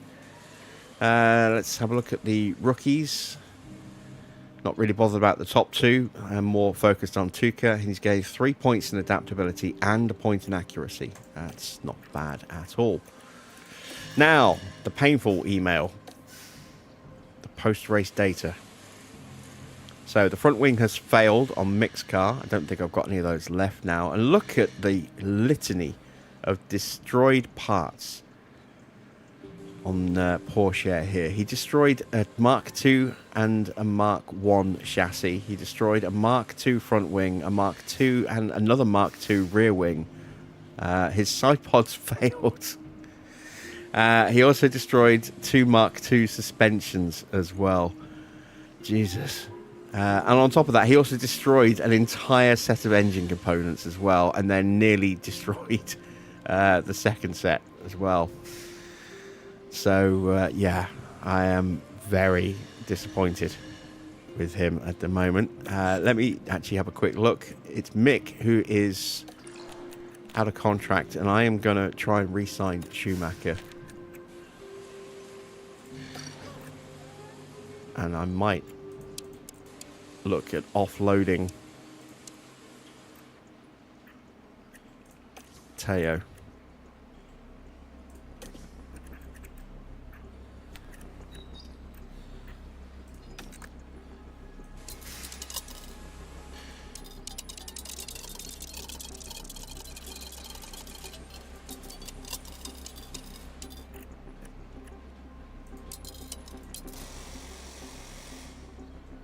What's he on right now? He's on 3.7. See if we can just squeeze that down a little bit.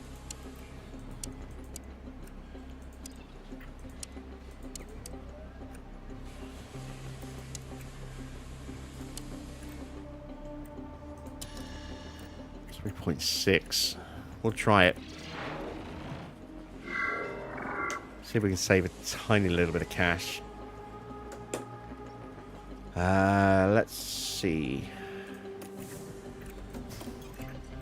We're gonna get some prep done for Silverstone before we go. Let's get our training done. So we'll clear that out.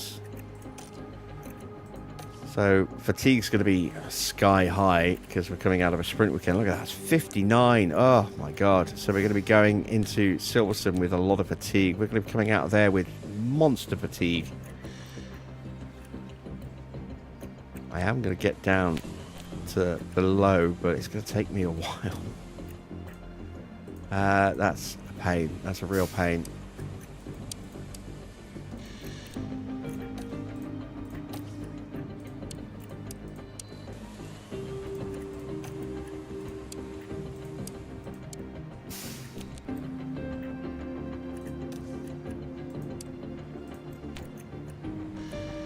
There we go. That's it.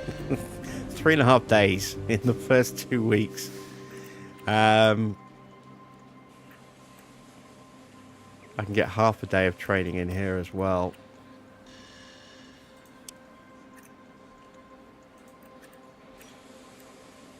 Before we go to Spa. And then let's try and just nail some additional training here.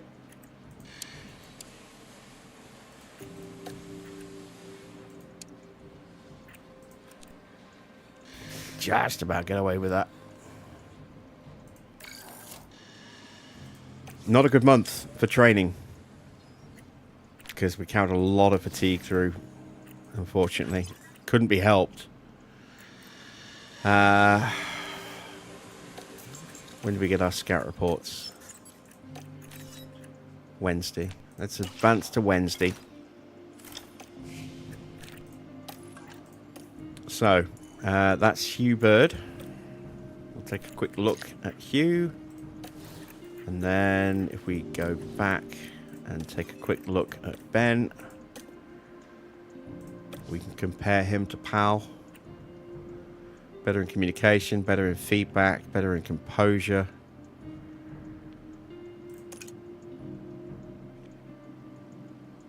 Similar sort of wage. Let's have a look at Hugh. Ooh, Hugh's a huge improvement. Let's see if we can get Hugh for next season. But before we do that, I just want to quickly double check. Are both engineers out of contract? No, Mick still has a couple of seasons to go with Pedro. So, yeah, let's see if we can sign Hugh to replace Powell for next season.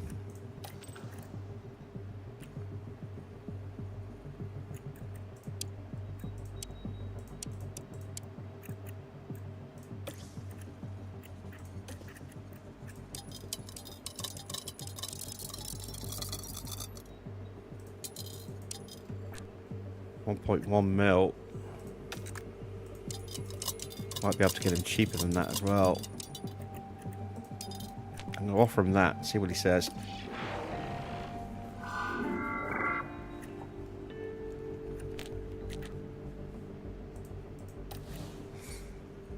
Right, so now I need to look at scouting a new driver.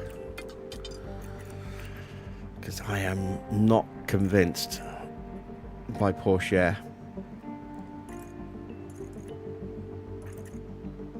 And the question is, who do I go for? Magnussen will be available next season.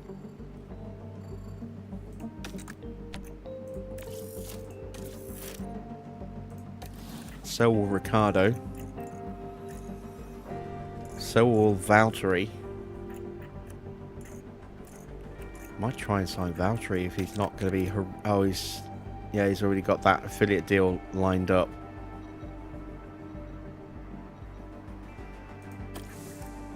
That's annoying.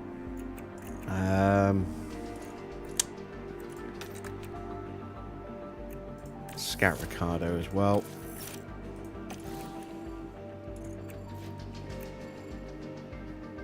Could also potentially look at... No, Behrman's going to Haas next season, so we can't look at Behrman. Same with Kimi. He's going to Mercedes next season.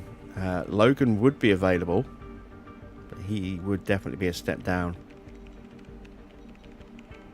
But he'd be cheap compared to Pourchaire and Magnussen.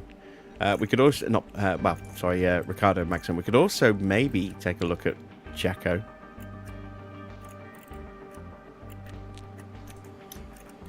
He'll be out of contract next season.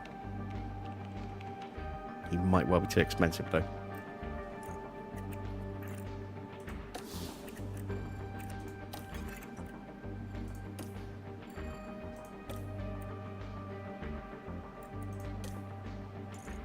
Okay, well that is where we're going to end it for tonight. So, Sainz has retaken top spot in the Drivers' Championship from Lando Norris. Leclerc is starting to drift again after another bad result thanks to car reliability. Max is starting to struggle even more. And Checo is doing what Checo normally does at Red Bull, and that's not much. But what a great weekend it was for RB. Scoring a huge chunk of points, second only to Ferrari this weekend, and that has jumped them above Mercedes and over 100 points in the standings. Very, very expensive weekend for us. We stay in 7th place. We don't change our positions in the Drivers' Championship, but Teo smashed up 2 cars this weekend. Has cost me an absolute fortune in parts, both aero and powertrain, and it's going to be very, very difficult now for us to really push the car forward much further, because we're now in such a backlog of just trying to get those newer parts onto the cars and replace what's been destroyed, and we're going to have expensive engine penalties for probably both drivers at some point this season, certainly for Teo, and sooner rather than later. So yeah, I'm now a little concerned about what's going to happen to our season, which has started so well, all things considered, and might now be about to go off the rails.